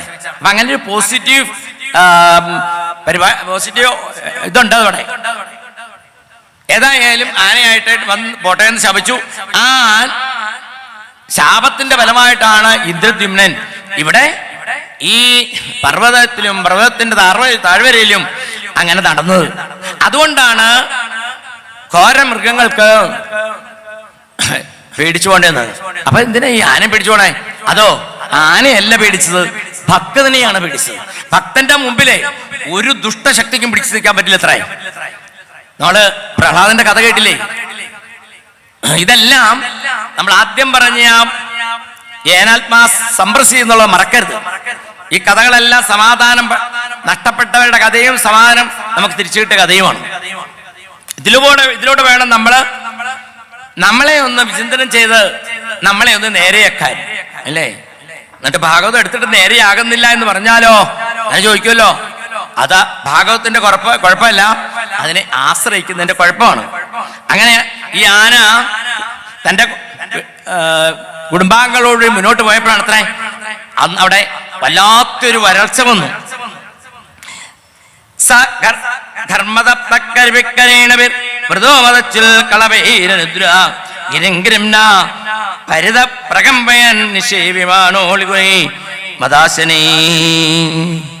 ഈ ആനകൾക്ക് ചൂട് വന്നാ വല്ലാത്ത പ്രയാസാണ് അത്ര. ആനകൾക്ക് മാത്രമൊന്നുമല്ല, അല്ലെ? നമുക്കൊക്കെ നോക്കും, ഇപ്പൊ ഒരു 10:45 ആയി. ഈ സമയത്ത് ഈ റോഡിൽ കൂടെയൊക്കെ നടക്കാൻ പറ്റുമോ? അയ്യോ, കാല് പൊള്ളണേ അല്ലെങ്കിൽ തല പൊള്ളണേ എന്ന് പറയും. ആനകൾക്ക് അതിനേക്കാൾ കഷ്ട. കാരണം എന്ന് വെച്ചാല് ഈ കറുത്ത തോലാണല്ലോ അതിന്റെ. കറുപ്പെന്ന് പറഞ്ഞ ചൂടിനെ കൂടുതൽ ആകർഷണം ചെയ്യും. പോരാ, ആനകൾക്ക് സ്വേദഗ്രന്ഥികളില്ല. എന്താ വെച്ചാല് സ്വേദഗ്രന്ഥി എന്ന് പറഞ്ഞാൽ വേർത്ത് കഴിഞ്ഞാൽ പുറത്തേക്ക് പോകാനുള്ള മാർഗമില്ല. നമുക്കൊക്കെ വെയിൽ കൊണ്ടാലും വേർത്ത് പോയി കഴിഞ്ഞാൽ ഒരു സമാധാനമായി. അപ്പൊ വല്ലാത്ത ബുദ്ധിമുട്ട് വന്നു. ആനയ്ക്ക് വേർത്ത് കഴിഞ്ഞാൽ പിന്നെ ആന എന്താ ചെയ്യുക? നമ്മളെ ചിലടത്ത് ആനയൊക്കെ കൊണ്ടുപോയി എഴുന്നള്ളിച്ച് നിർത്തിക്കുന്നിടത്ത് നോക്കിയാൽ കാണാം, ആന ഇടയ്ക്കിടയ്ക്ക് ചീറ്റി ഇടും. അത് അതിന്റെ ഉള്ളിൽ ആ വേർപ്പെല്ലാം വേണ്ടി അടിഞ്ഞിട്ട് അത് ചീറ്റിയാണ് അത്രേ. അതാണ് ആനയുടെ ഒരു സ്വഭാവം. അങ്ങനെ കുറച്ചുകൂടെ മുന്നോട്ട് പോയപ്പോഴാണ് അത്രേ സരോനിലം പങ്കജരേണുരൂഷിതം ജിഘ്രൻ വിദൂരാന്മദവിഹ്വലക്ഷണ മൃതസ്വയൂഥേന വിഷാദിതേനതൽ സരോവരഭ്യാസമതാഗമൽദ്രം. അങ്ങനെ മുന്നോട്ട് പോയപ്പം ഏതോ താമര തടാകത്തിൽ നിന്ന് നല്ല സുഗന്ധം വമിച്ചുകൊണ്ടുള്ള കാറ്റ് ഈ ആനശ്രേഷ്ഠന്റെ ഗജേന്ദ്രന്റെ മസ്തകത്തിൽ വന്നടിച്ചു. അടുത്ത് ജലാശയം ഉണ്ടെന്ന് മനസ്സിലാക്കി അങ്ങോട്ട് ലക്ഷ്യമാക്കി പോയി. അപ്പൊ കണ്ടു വളരെ മനോഹരമായ വിഗാഹ്യതസ്മിന്നമൃതാംബു നിർമ്മലം, നല്ല സ്വച്ഛമായ അമൃതജലമുള്ള ഒരു തടാകമുണ്ട്. അതിനകത്ത് നിരവധി താമരപ്പൂക്കള്, അതുപോലെ തന്നെ അരയന്നങ്ങള്, ഇങ്ങനെയൊക്കെ ഉള്ള മനോഹരമായ ഒരു തടാകം ഉണ്ട്. അപ്പം ഈ ആന ഗജേന്ദ്രൻ ആ തടാകത്തിലേക്ക് ഇറങ്ങണു. എന്നിട്ട് സ്വപുഷ്കരേണോത്ര സീകരാംബവർ നിപായൻ സംസ്തപയൻ യഥാഗ്രീ, അദ്ദേഹം ആ തടാകത്തിലേക്ക് ഇറങ്ങിയിട്ട് തന്റെ പിടിയാനകളാകുന്ന ഭാര്യമാരെയും കുട്ടികളാകുന്ന കുട്ടിയാനകളെയും അതിനകത്ത് ഇറക്കി തന്റെ തുമ്പിക്കൈ കൊണ്ട് വെള്ളം എടുത്ത് പിടിയാനകളുടെ തലയിൽ ഒഴിക്കുക, കുട്ടിയാനകളുടെ തലയിൽ ഒഴിക്കുക, അവരുടെ വായിൽ വെച്ച് കൊടുക്കുക, കുളിപ്പിക്കുക, കുടിപ്പിക്കുക, സ്വയം കുളിക്കുകയും കുടിക്കുകയും ചെയ്തത്രേ. ഇവിടെ ശിശുബ്രഹ്മർഷി ഒരു വാക്ക് വെച്ചു, യഥാഗ്രഹി. എന്താ അർത്ഥം എന്നാണെങ്കിൽ ഒരു ഗൃഹസ്ഥനെ പോലെ നാം. ശിശുബ്രഹ്മർഷി ഗാർഹസ്ഥൻ സ്വീകരിച്ചതായിട്ട് ശ്രീമദ് ഭാഗവതം പറയണില്ല. എന്നിട്ടും അദ്ദേഹം പറയുന്നത് ഗൃഹസ്ഥനെ പോലെന്ന്. എങ്ങനെ ഇദ്ദേഹം മനസ്സിലാക്കി? ഗാർഹസ്ഥിൽ എന്തൊക്കെ നടക്കണമെന്ന് ഗാർഹസ്ഥയില് പെട്ടിട്ട് അറിയണമെന്നില്ല. എന്താ ഈ ഗൃഹി എന്ന് പറയാൻ കാരണം? ഗൃഹസ്ഥൻ അങ്ങനെയാണോ? നമ്മുടെ കുടുംബങ്ങളിലൊക്കെ താമസിക്കുന്ന അല്ല കഴിയുന്ന ഭർത്താക്കന്മാർ ഇങ്ങനെയാണോ? ഭാര്യയെ കുളിപ്പിക്കുക, കുട്ടികളെ കുളിപ്പിക്കുക, അങ്ങനെയൊക്കെയാണോ എന്ന് ചോദിച്ചാൽ എല്ലാരും അങ്ങനെ ആവണമെന്നില്ല. കുറച്ചുപേരൊക്കെ അങ്ങനെ തന്നെയാണ്. ചില വീട്ടിൽ ഭർത്താക്കന്മാർ രാവിലെ എണീക്കും, വെള്ളം പിടിച്ചു വയ്ക്കും, എന്നിട്ട് കാപ്പിയൊക്കെ ഉണ്ടാക്കി നേരം വെളുത്തൊന്നും പറഞ്ഞ് തങ്കമണിയും അതിലുറക്കോ എണീക്കെന്ന് പറയണ വീടുകളുണ്ട്. ഉണ്ടോ? എന്താ സ്വാമിക്ക് ഇത്ര ഉറപ്പായിട്ട് പറയണത്? അനുഭവം ഉണ്ട്. ഞാൻ ഒരിക്കല് ബോംബെയില് അവിടെ പഴയ എയർപോർട്ടുണ്ട് സാന്താക്രൂസ്, അതിനടുത്തൊരു സപ്താഹത്തിന് പോകണ്ടേ. അന്ന് താമസിച്ച ഒരു ഗൃഹസ്ഥന്റെ വീട്ടില. അന്ന് നമ്മൾ രാവിലെ എണീക്കും, ഗുരുവായൂർ ശീലാണല്ലോ 3 മണിക്ക് എണീറ്റ് കുളിച്ച് ജപിച്ചൊക്കെ വേദിയിലേക്ക് പോണേ. അപ്പൊ നമ്മൾ രാവിലെ അത്യാവശ്യം ഇപ്പൊ ഞാൻ എണീക്കുന്നതിന് മുമ്പ് തന്നെ അവിടുത്തെ ഗൃഹസ്ഥൻ എണീറ്റുണ്ട്. ഞാൻ ചോദിച്ചു, അങ്ങനത്തെ ഇത്ര രാവിലെ എണീറ്റേ? എന്റെ സ്വാമി ഇവിടെ 3 തൊട്ട് 3:30 വരെ വെള്ളം വരുള്ളൂ, അപ്പൊ വെള്ളം പിടിച്ചു വെക്കണം. അതിന് ഭാര്യയല്ലേ എണീക്കുക. അദ്ദേഹം ആ അരമണിക്കൂർ ടാങ്ക് നിറച്ചു വയ്ക്കും, പിന്നെ കിടക്കാൻ പോവില്ല. പിന്നെ അദ്ദേഹം പോയി കുളിക്കും, കാപ്പി ഇടും, എന്നിട്ട് അന്ന് വാതിൽ മുട്ടുന്ന കണ്ടിട്ടുണ്ട്. അപ്പം യഥാഗ്രഹി ഇതിങ്ങനെ പലയിടത്തും ഉണ്ട് കേട്ടോ. ഉള്ളവർക്ക് അങ്ങനെ നടത്തുന്നവർക്കൊക്കെ അറിയാം. പോരാണ്ട് ഇപ്പോഴത്തെ നമ്മുടെ ലോകം എന്ന് പറഞ്ഞാൽ 50-50, 20-20 ഒക്കെയാണ്. കാര്യം ഇന്ന് ഭാര്യ ചായ ഇട്ട ചേട്ടനോട് പറയും, ചേട്ടാ ഇന്ന് എനിക്ക് ക്ഷീണ, ചേട്ടൻ ഇട്ടോളൂ. അങ്ങനെയാണ്. ഒരു ദിവസം ഭർത്താവ് ഇട്ട, ഒരു ദിവസം ഭാര്യ, ഒരു ദിവസം ഭാര്യ ഇട്ട, ഒരു ദിവസം ഭർത്താവ്. നല്ലതാ കേട്ടോ. അങ്ങനെയൊക്കെ പോയി കഴിഞ്ഞാൽ കുടുംബത്തിൽ പാത്രം ഒന്നും ഉടയാതിരിക്കും, എന്നാലും ഉടയും, അത് വേറെ കാര്യം. അപ്പം യഥാഗ്രഹി ഒരു ഗൃഹസ്ഥനെ പോലെ തുമ്പിക്കൈ വെള്ളം എടുത്ത് ഭാര്യമാരെ കുളിപ്പിക്കുക, കുട്ടികളെ കുളിപ്പിക്കുക, താൻ കുളിക്കുക, കുടിക്കുകയൊക്കെ ചെയ്തത്രേ. അങ്ങനെ ഇരിക്കുമ്പോഴാണ് അത്രേ തത്ര കശ്ചിന്ന ദൈവചോദിതോ ഗ്രാഹോ ബലിയാം ശരണി രുഷാഗ്രഹിയില്. ആ സമയത്ത് ഈ ഗജേന്ദ്രന്റെ പിൻകാലില് ഒരു മുതല വന്നങ്ങ് കടിച്ചു വലിച്ചതറേ. അതെങ്ങനെയായിരുന്നാണെങ്കിൽ ഭാഗവതം വെച്ചവരൊക്കെ ദൈവചോദിതോ, ഭഗവാന്റെ പ്രേരണയിലാണെന്ന് ഇവിടെ പറഞ്ഞു. അതായത് ജീവിതത്തിൽ എന്തൊക്കെ നമുക്ക് നടന്നാലും അതെല്ലാം ഗുരുവായൂരപ്പന്റെ പ്രേരണയാണ്. എന്തിങ്ങനെ ഉറപ്പിച്ചു പറയണേ? ഭട്ടതിരി ആ ഹിരണ്യാക്ഷവത കഥ പറയുമ്പോ പറയണ്ട്, സർവംഭവൽ പ്രേരണൈവ ഭൂമൻ. ഇവിടെ എന്ത് നടന്നാലും ഈ വേദിയിലേക്ക് ഇത്രയും പേർക്ക് വരാൻ സാധിച്ചത് ഗുരുവായൂരപ്പന്റെ പ്രേരണയാണ്. ഇനി വരാതിരിക്കുന്നതോ അതും ഗുരുവായൂരപ്പന്റെ പ്രേരണയാവാം. ആവാന്നല്ല, അതേ ഇവിടെ ഇരുന്ന് ഞാൻ എന്തെങ്കിലും പറയുന്നുണ്ടെങ്കിൽ ഒരു കാര്യം നിങ്ങളോട് പറയട്ടെ, എന്റെ കഴിവല്ല, പിന്നെ ആരുടെ കഴിവാണ്? എന്റെ ഗുരുനാഥന്റെയും എന്റെ ഗുരുവായൂരപ്പന്റെയും കഴിവാണ്. നമുക്ക് പറയാൻ സാധിക്കും, ഒന്നിനും കഴിവില്ല മാധവ നിന്റെ അനുഗ്രഹമില്ലെങ്കിൽ കുന്നു താങ്ങിയ തൃക്കരങ്ങളിൽ എന്നുമെന്ന ഭയം പ്രഭോ. അതെ, ഏതായി കുന്നു താങ്ങിയത്? നമുക്ക് ഈ കേൾക്കാൻ ദശമത്തില് 7 ദിവസം കൊണ്ട് ആ ഗോവർദ്ധന പർവ്വതം പൊക്കിപ്പിടിച്ച് തന്റെ ബന്ധുക്കാരെയും തന്റെ സുഹൃത്തുക്കളെയും മഴയിൽ നിന്ന് രക്ഷിച്ചാൽ ഒരു കല്ലുണ്ട്. അതാണ് രാവിലെ നമ്മൾ പാടുന്നില്ലേ, കല്ലു വേണോ നീല നീറം കോലും നല്ല കല്ലു വേണോ മല്ലവൈരി പേരോലുന്ന കല്ലു വേണമോ. ആ കീർത്തനം നമ്മളിവിടെ പാടാറുണ്ട്. എന്റെ ഗുരുനാഥൻ ചിട്ടപ്പെടുത്തിയതാണ്. എന്നിട്ട് ഇവിടെ തന്നെ 2-3 ചോദിച്ചു, ഏതാ സ്വാമി ഈ കല്ലെന്ന്. അപ്പൊ ഞാൻ അവരോട് പറഞ്ഞു, ഈ കല്ലിനെ ഞങ്ങൾ ഗുരുവായൂരപ്പനാ പറയാ, നീലക്കല്ല്. അതെ, നീലരത്നമാണ്. അതിനെ വേണമെന്ന് ചോദിക്കണത് എന്നുവെച്ചാൽ കൃഷ്ണൻ വേണോ ഗുരുവായൂരപ്പനെ വേണോ എന്ന് ഭാഗവതത്തിന് രാവിലെ തൊട്ട് നമ്മൾ വിളിച്ചോണ്ടാണ് നമ്മൾ ഈ യജ്ഞം തുടങ്ങുന്ന ഈ യജ്ഞശാല ഓപ്പൺ ചെയ്യുന്നത് പോലും. അപ്പം ആ ഭഗവാന്റെ പ്രേരണയില്ലാതെ നമുക്കൊന്നും ചെയ്യാൻ പറ്റില്ല അല്ലേ. അപ്പൊ ആ ഭഗവാന്റെ പ്രേരണയിൽ ഒരു മുതല വന്ന് കടിച്ചു പിടിച്ചു വലിച്ചു. ഇദ്ദേഹം അഗാധത്തിലേക്ക് പോയി. അദ്ദേഹത്തിന്റെ ശക്തി കൊണ്ട് അതിൽ നിന്ന് രക്ഷപ്പെടാനായിട്ട് ശ്രമിച്ചു, സാധിച്ചില്ല. കാരണം എന്തുകൊണ്ട് സാധിച്ചില്ല? ജലത്തിൽ ജീവിക്കാൻ ശക്തി കൂടുതൽ. പിന്നെ മുതലയാണ്. ആനയെ കടിച്ചതോട് ആനയുടെ ശരീരം പൊട്ടി ആ ചോര മുഴുവൻ മുതല കുടിക്കാൻ തുടങ്ങി. അപ്പൊ ഒരു വശത്ത് ശക്തി കുറഞ്ഞു ആനയുടെ, ഈ മുതലയുടെ ശക്തി കൂടി, അതിനെ രക്ഷിക്കാൻ പറ്റിയില്ല. അപ്പോഴാണ് തന്റെ ഭർത്താവിന്റെ കാലിൽ ആരോ കടന്നു പിടിച്ചിട്ടുണ്ടെന്ന് മനസ്സിലാക്കിയ പിടിയാനകളെ പിടിച്ചു കയറ്റാൻ ശ്രമിച്ചു, സാധിച്ചില്ല.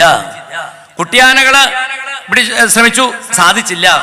കുറെ അവർ ശ്രമിച്ചു കേട്ടോ. സാധിക്കാതെ വന്നപ്പോൾ അവർക്ക് തോന്നി ഏതായാലും അദ്ദേഹം വിട്ടുപോയി, ഇനി നമ്മൾ പെടാതെ നമ്മൾ നോക്കണം. യഥാഗ്രഹി, ഈ ഗ്രഹി എന്നുള്ള വാക്ക് എവിടെയെല്ലാം അന്വയിക്കാന്നറിയോ? അപ്പൊ ഇത് ഈ ഗജേന്ദ്ര കഥ എന്ന് പറയുന്നത് ഒരു ആനയുടെ കഥയല്ല, എന്റെയും നിങ്ങളുടെയും കഥയാണ്. എന്റെ മുഴുവൻ എന്ന് പറയാൻ പറ്റില്ല, ഒരു ഗൃഹസ്ഥന്റെ കഥയാണ്. എന്ന് പറഞ്ഞാല് ആനയെ രക്ഷിക്കാൻ സാധിച്ചില്ല എന്ന് വന്നപ്പോൾ പിടിയാനകളും കുട്ടിയാനകളും കരക്കേറിപ്പോയി. ഇതാരുടെ കഥയാണ്? ഒരു ഗൃഹസ്ഥന്റെ കഥയാ. എന്ന് പറഞ്ഞാൽ ഒരു ഗൃഹസ്ഥന് അല്ലെങ്കിൽ ഗാരസ്ഥത്തിൽ കളിക്കുന്ന ഒരു ജീവനെ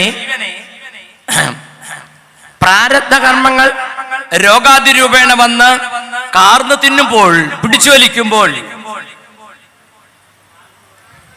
ആ ആളിനെ, ആ ജീവനെ രക്ഷിക്കാൻ തന്റെ ബന്ധുക്കൾക്കോ തന്റെ പ്രിയ ഭാര്യയ്ക്കോ തന്റെ കുട്ടികൾക്കോ തന്റെ ബാങ്കിൽ കിടക്കുന്ന ബാലൻസിനോ തന്റെ സുഹൃത്തുക്കൾക്കോ ഉപരി ഒരു ഡോക്ടർക്കോ രക്ഷിക്കാൻ സാധിക്കാതെ വരും. ആ സമയത്ത് നമ്മളെ രക്ഷിക്കാൻ ഒരേ ഒരാളെ ഉണ്ടാവുള്ളൂ. ആ ആളുടെ പേരാണ് ഞങ്ങളുടെ ഭാഷയെ പറഞ്ഞ ഗുരുവായൂരപ്പൻ. ആ കഥയാണ് ഭാഗവതത്തിൽ ഗജേന്ദ്ര മോക്ഷം എന്ന് പറഞ്ഞാലോ. ഈ ജീവനെ, നമ്മളാകുന്ന ജീവനെ, ഇപ്പൊ പുതിയ പുതിയ പേരിലിറങ്ങുന്ന രോഗമല്ലേ. പണ്ടൊന്നും അതിന്റെ ഇംഗ്ലീഷിലുള്ള പേരിലായിരുന്നു. ക്യാൻസർ, അതിന് പണ്ടൊക്കെ അർബുദം എന്ന് പറഞ്ഞിരുന്നു, ഇപ്പൊ അത് ക്യാൻസർ എന്ന് പറഞ്ഞു. അത് തന്നെ പല വിഭാഗമുണ്ട്. തലയിൽ വരാം, വായിൽ വരാം, കണ്ടത്തിൽ വരാം, കൊടലിൽ വരാം, രക്തത്തിൽ വരാം, എവിടെ വേണേ വരാം. അപ്പൊ ക്യാൻസർ, ത്രോംബോസിസ്, പാരാലിസിസ്, ഇങ്ങനെ കുറെ രോഗമുണ്ട്.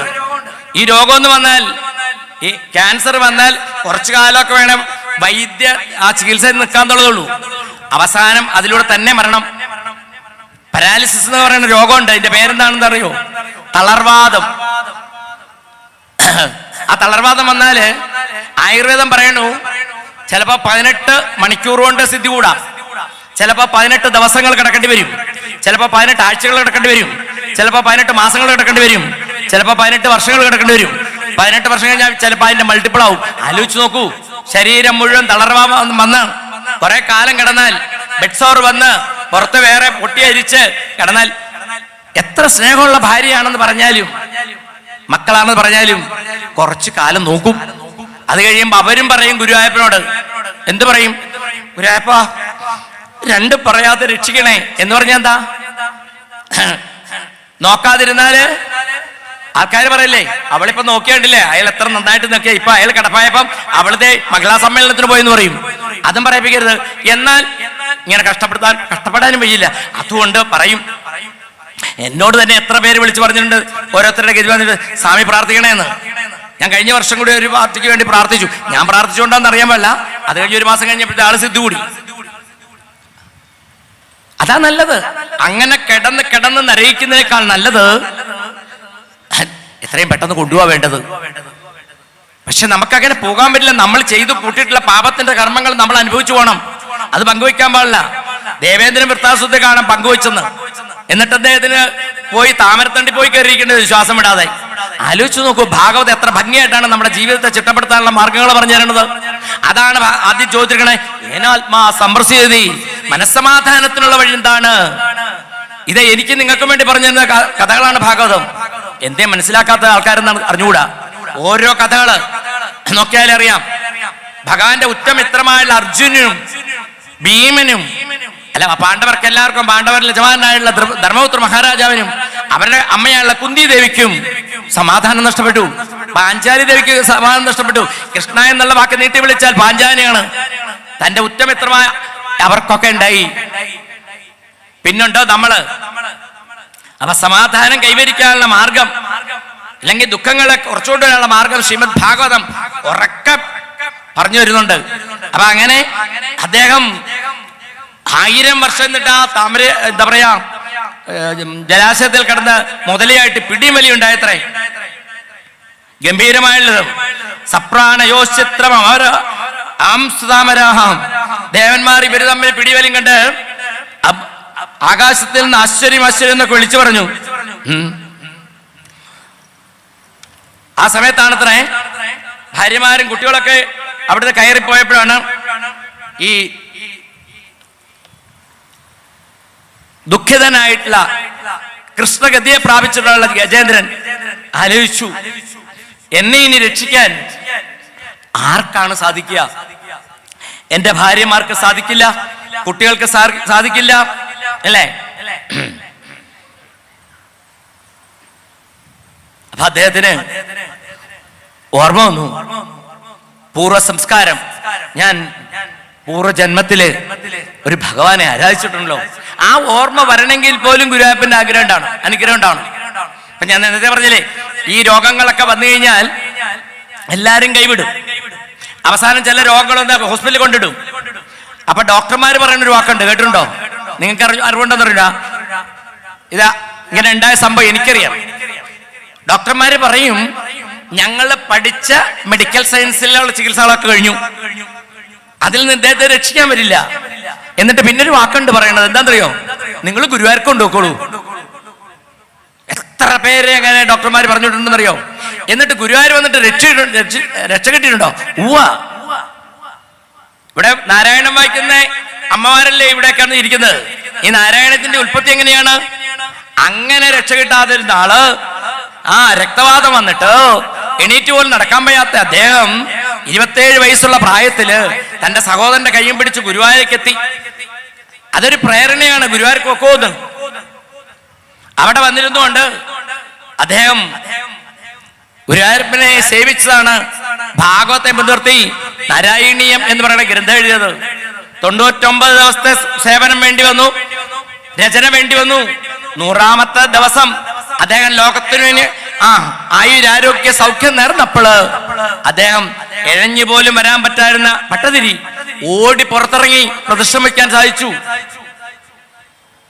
എന്തേ നമുക്ക് ഭാഗവത്തെ വിശ്വസിച്ചുകൂടാ? എന്തേ നമുക്ക് ഗുരുവായൂരപ്പനെ വിശ്വസിച്ചുകൂടാ? വെറും 99 ദിവസം കൊണ്ട് എന്താ നാരായണീയത്ത് നടക്കുന്ന ആൾക്കാര് 99 ആവർത്തി പോയിട്ട് 990 ആവർത്തി വായിച്ചു കഴിഞ്ഞു. എത്രയോ ദിവസം വായിച്ചു കഴിഞ്ഞു. എന്നിട്ടും അവർക്ക് മത്സരം വിട്ടു പോണില്ല. ഞാൻ ആരെയും കുറ്റം പറയല്ല, എനിക്ക് തന്നെ അറിയാം എത്ര പേരുടെ മത്സരങ്ങള്. ഇന്നലെ ഒരു അമ്മ ഇവിടെ ഇരുന്ന് നല്ല ഭംഗിയായിട്ട് ടീച്ചർ പ്രഭാഷണം ചെയ്തു.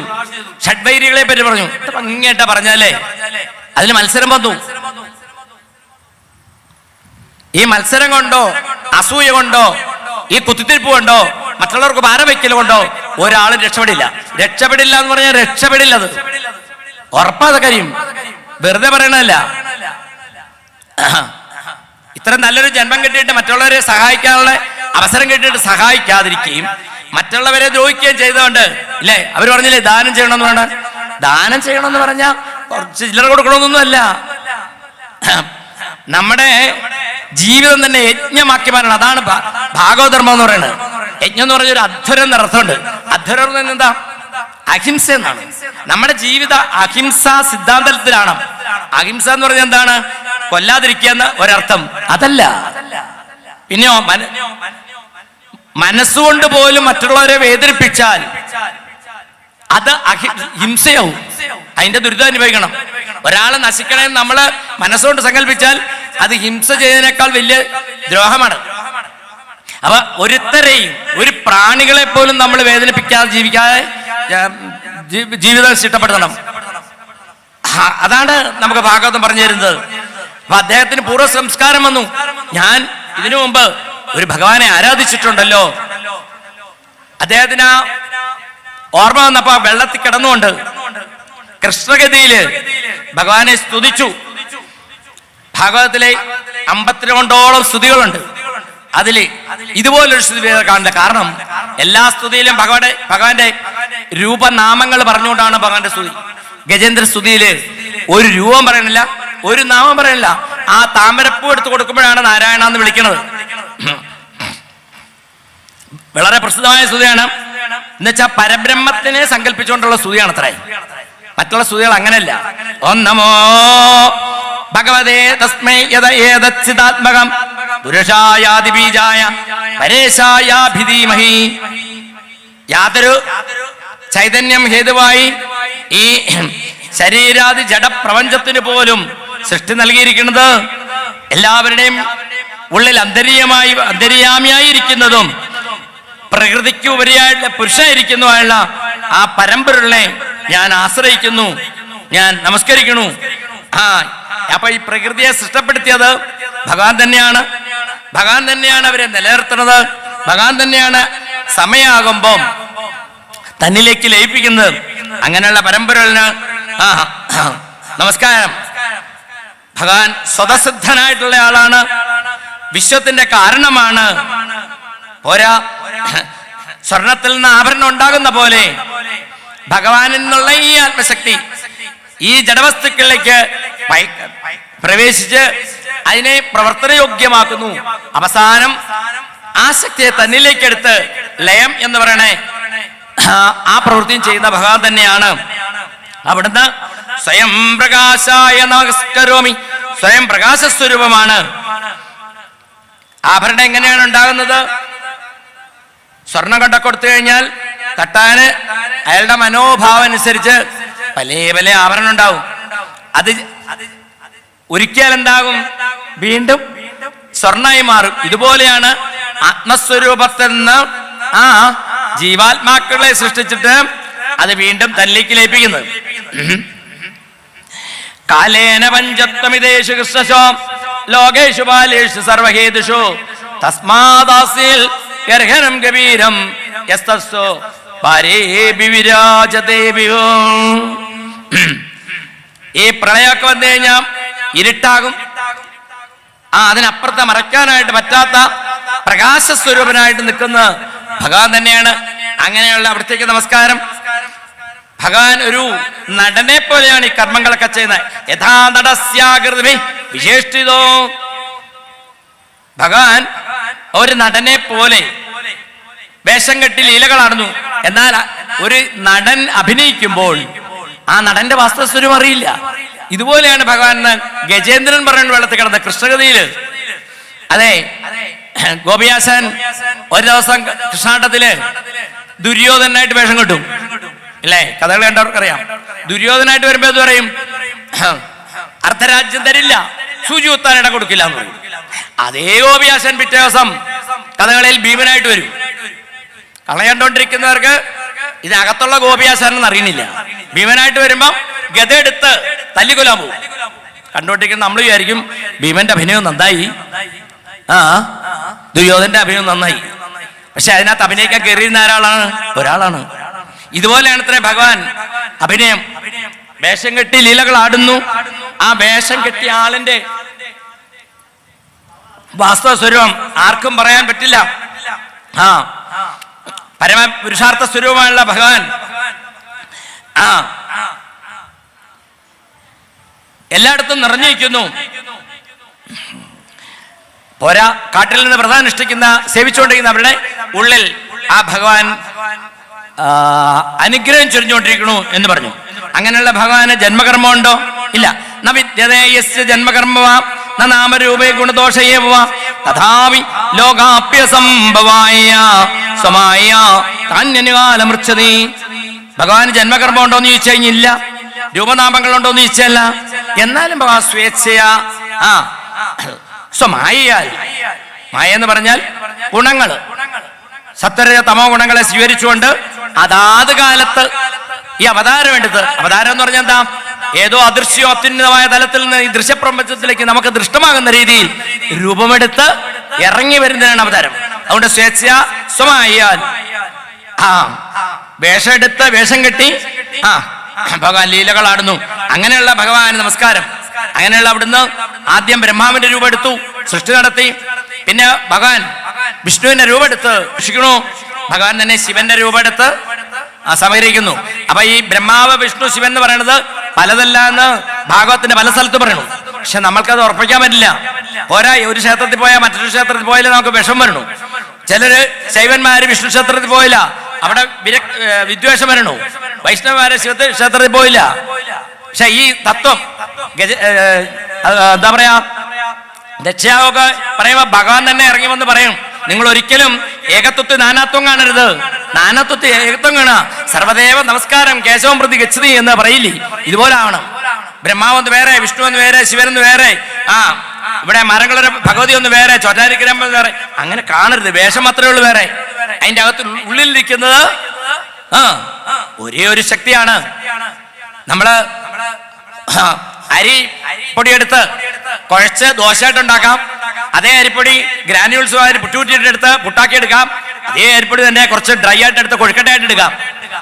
ഒരേ അരിപ്പൊടിയാണ് ദോശ ആണോ, ഒരേ അരിപ്പൊടിയാണ് പുട്ടാണോ, ഒരേ അരിപ്പൊടി തന്നെ കൊഴുക്കട്ടയാണോ. നല്ല സമയമാണ്, വിശന്നിരിക്കുമ്പോഴാണ് സ്വാമി കൊഴുക്കട്ട എന്ന് പറയണത്. അതെ, ഈ സാധനത്തിൽ ആകെ കൂടെ ഉള്ള സാരമായ സത്ത് എന്താണ്? അരിപ്പൊടി മാത്രം. ചിലർക്ക് ദോശ ഇഷ്ടമല്ല, അവര് പുട്ട് തിന്നോട്ടെ. ചിലർക്ക് പുട്ട് ഇഷ്ടമല്ല, കൊഴുക്കട്ടയും വെള്ളം വേണം, കുടിച്ചോട്ടെ. ഈ കൊഴുക്കട്ട തിന്നാലും ദോശ തിന്നാലും പുട്ട് തിന്നാലും അല്ലേ, ഉള്ളിച്ചെന്ന് എന്താ സംഭവിക്കുക? തിന്നുന്നതിനനുസരിച്ച് വയറ് നിറയണു, അതിനനുസരിച്ച് വിഷം മാറണു, അതിനനുസരിച്ച് സന്തോഷം ഉണ്ടാകണു, ശരീരത്തിന് തുഷ്ടിയും പുഷ്ടി ഉണ്ടാകണു. പക്ഷെ അതിനകത്തുള്ള സാധനം അരിപ്പൊടി മാത്രം. ഇതുപോലെയാണ് ഈ പ്രപഞ്ചത്തിൽ കാണുന്ന എല്ലാ ദേവ രൂപങ്ങളും. അതിനകത്തിരിക്കുന്ന ഒരേ ഒരു ശക്തി, ഒരേ ഒരു ചൈതന്യമാണ്. ഇത് ഗജേന്ദ്രൻ മനസ്സിലാക്കി, നമ്മളെ പോലുള്ളവർ മനസ്സിലാക്കാൻ മടിക്കണു, അല്ലെങ്കിൽ മനസ്സിലാക്കില്ല. അങ്ങനെയുള്ള അവിടുത്തെ ഞാൻ എങ്ങനെയാണ് വർണ്ണിക്കുക, പറയുക? നമാത്മപ്രദീപായ സാക്ഷിണേ പരമാത്മനെ നമോ ഗിരാം വിദൂരായ മനസ്സേതസാമി. ഗജേന്ദ്രൻ പറയണു, അവിടുത്തെ വർണ്ണിക്കാൻ എനിക്ക് പറ്റില്ല. കാരണം വാക്കിനും ഇന്ദ്രിയങ്ങൾക്കും ഗോചരല്ല, ഉപരി മനസ്സിനും ഗോചരമില്ല. മനസ്സുകൊണ്ട് പോലും എത്തുപെടില്ല അത്രേ. നമ്മളിവിടെ ഇരിക്കുന്നെങ്കിലും മനസ്സെവിടെയെല്ലാം പോവും അല്ലേ? ഗുരുവായൂരെന്ന് പറഞ്ഞപ്പോ ഗുരുവായൂരപ്പനോട് താല്പര്യമുള്ളവർ ഗുരുവായൂർ പോയി തൊഴുതിട്ട് വരും. അമേരിക്ക എന്ന് പറഞ്ഞാൽ അവിടെ അമേരിക്ക പോകണു, വെനിസിലെ പോകണു, ടോക്കിയോയിൽ പോകണു, ദുബായിൽ പോകണു, ഇവിടെ പോയിട്ട് വരും. അടുത്തിരിക്കുന്നത് രണ്ടുപേരും അറിയില്ല, ഇപ്പുറമുള്ളവർ പോയിട്ട് വന്നത്. ശരീരം കൊണ്ട് പോയില്ല, മനസ്സുകൊണ്ട് പോകും ഇല്ലേ? അതാണ് മനസ്സിന്റെ വേഗത. ഇവിടെ ഗജേന്ദ്രൻ പറയണ, അങ്ങനെയുള്ള മനസ്സിന് പോലും എത്തപ്പെടാത്ത തലത്തിൽ നിൽക്കുന്ന അവിടുത്തെ ഞാൻ എങ്ങനെയാണ് വർണ്ണിക്കുക? ശ്രുതി പറയും, എന്താ യഥാ വാചോ നിവർത്തന്ത എന്ന് പറയും. എന്നുവെച്ചാ അപ്രാപ്യ മനസാസക ശ്രുതിവാക്യം. യാതൊന്നിൽ നിന്ന് മനസ്സ്, വാക്ക്, ഇന്ദ്രിയങ്ങൾ ഭഗവാനെ പ്രാപിക്കാതെ പിന്തിരിയുന്നു. അതാണത്രേ ഭഗവാൻ. നമശാന്തായ ഘോരായ മൂഢായ ഗുണധർമ്മണേ നിർവിശേഷായ സാമ്യായ നമോ ജ്ഞാനഘനായ ശാന്തായ ഘോരായ ഗൂഢായ ഗുണധർമ്മിണി നിർവിശേഷായ സാമ്യായ. ഭഗവാൻ എത്ര ഭാവങ്ങളാണ് അവിടെ പറഞ്ഞത്. എന്താ ശാന്ത എന്ന് പറയാം? കാമക്രോധാദികൾ തൊട്ടുതേക്കാത്ത ആള്. ഘോരായ ദുർജനങ്ങളെ ഹിംസിക്കാൻ അല്ലെങ്കിൽ നിഗ്രഹിക്കാൻ കഴിവുള്ളവൻ. ഗൂഢായ എങ്ങും നിറഞ്ഞിരിക്കുന്നവൻ, എന്നാൽ ആർക്കും കാണാൻ കഴിയാത്തവൻ. ഗുണധർമ്മിണി ഗുണധർമ്മങ്ങൾ അനുകരിക്കാത്തവൻ. നിർവിശേഷായ ദേഹേന്ദ്ര വിശേഷത്തോടു കൂടിയവൻ. സാമ്യായ സമഭാവനയുള്ളവൻ. ഇങ്ങനെയൊക്കെയുള്ള ഭഗവാൻ നമസ്കാരം എന്ന് പറഞ്ഞു. നമോ നമസ്തേ കിലകാരനായ നിഷ്കാരണായ അത്ഭുതകാരനായ സർവാകാമനായ മഹാർണവായ നമോ ഭവർക്കായ പരായണായ. അവിടുന്ന് ആരാന്ന് ചോദിച്ചു കഴിഞ്ഞാൽ സകല കാരണങ്ങൾക്കും കാരണമായിരിക്കുന്നതാണെന്ന് സ്വയം കാരണരഹിതനാണ്. അങ്ങനെയുള്ള അവിടെ നമസ്കാരം. പാമ്പിൽ വിഷം പോലെയാണത്രേ ഭഗവാൻ. എന്താണ്? പാമ്പിന്റെ ഉള്ളിരിക്കുന്ന വിഷം പാമ്പിനെ ബാധിക്കുന്നില്ല. ഇതുപോലെ ഭഗവാൻ എല്ലാവരുടെയും ഉള്ളിൽ കയറിയിരുന്നിട്ടും ഭഗവാൻ ഈ ജഡവസ്തുവിനെ ബാധിക്കുന്നൊന്നും ഭഗവാനെ ബാധിക്കാത്ത അങ്ങനെയുള്ള എല്ലാവർക്കും ആശ്രയമായിട്ടുള്ള ഭഗവാനെ നമസ്കാരം നമസ്കാരം എന്ന് പറഞ്ഞു. മാതൃപ്രവന്ന പശുവാസ വിമോചനായ മുക്തായ ഭൂരികരണായ നമോലയായ സ്വാംശേന സർവദാ ബ്രഹ്മണസ്യ പ്രതീത പ്രത്യക്തശേ ഭഗവതേ ഭൃഗതേ നമസ്തേ. ഗജേന്ദ്ര പറയണു, എന്നെപ്പോലുള്ള അജ്ഞരുടെ അജ്ഞാനപാശം, അജ്ഞാനമാകുന്ന കയറ് മുറിച്ച് നേരെയാക്കുന്നവൻ ആണ് അവിടുന്ന് നിത്യമുക്തനാണ്, നിർമുക്തനാണ്. പട്ടതിരി പറഞ്ഞ പോലെ കരുണാനിധിയാണ്, യാതൊരു ക്ഷീണവും ആലസ്യമില്ലാത്തവനാണ്, എന്നാൽ ഐശ്വര്യപൂർണനാണ്, ജ്ഞാനഘനനാണ്, അപരിച്ഛിന്നനാണ്. അങ്ങനെയുള്ള ഭഗവാന് നമസ്കാരം. ഭഗവാന്റെ അത്ഭുതമായ ചരിത്രം ആസ്വദിക്കാൻ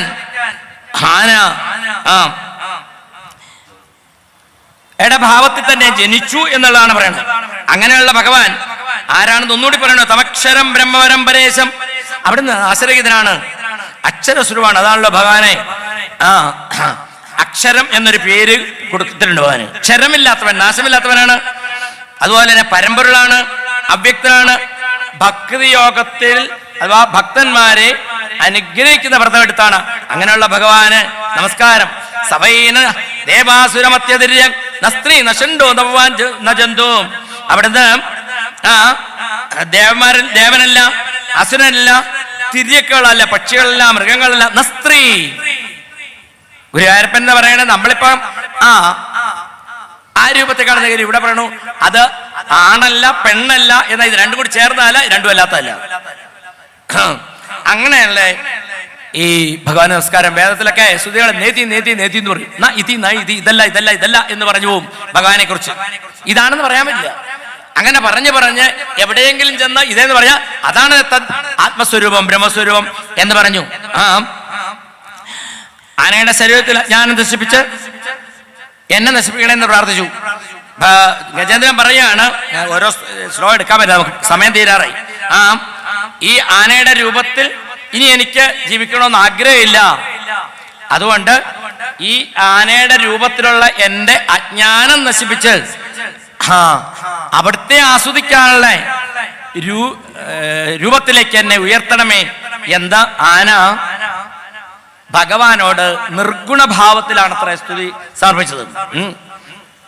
ആ സമയത്താണത്രേ ഈ ഗജേന്ദ്രന്റെ സ്തുതി കേട്ട് ഭഗവാൻ തന്റെ വാഹനമായ ഗരുഡന്റെ പുറത്ത് കയറി അവിടേക്ക് എത്തിച്ചേർന്നു.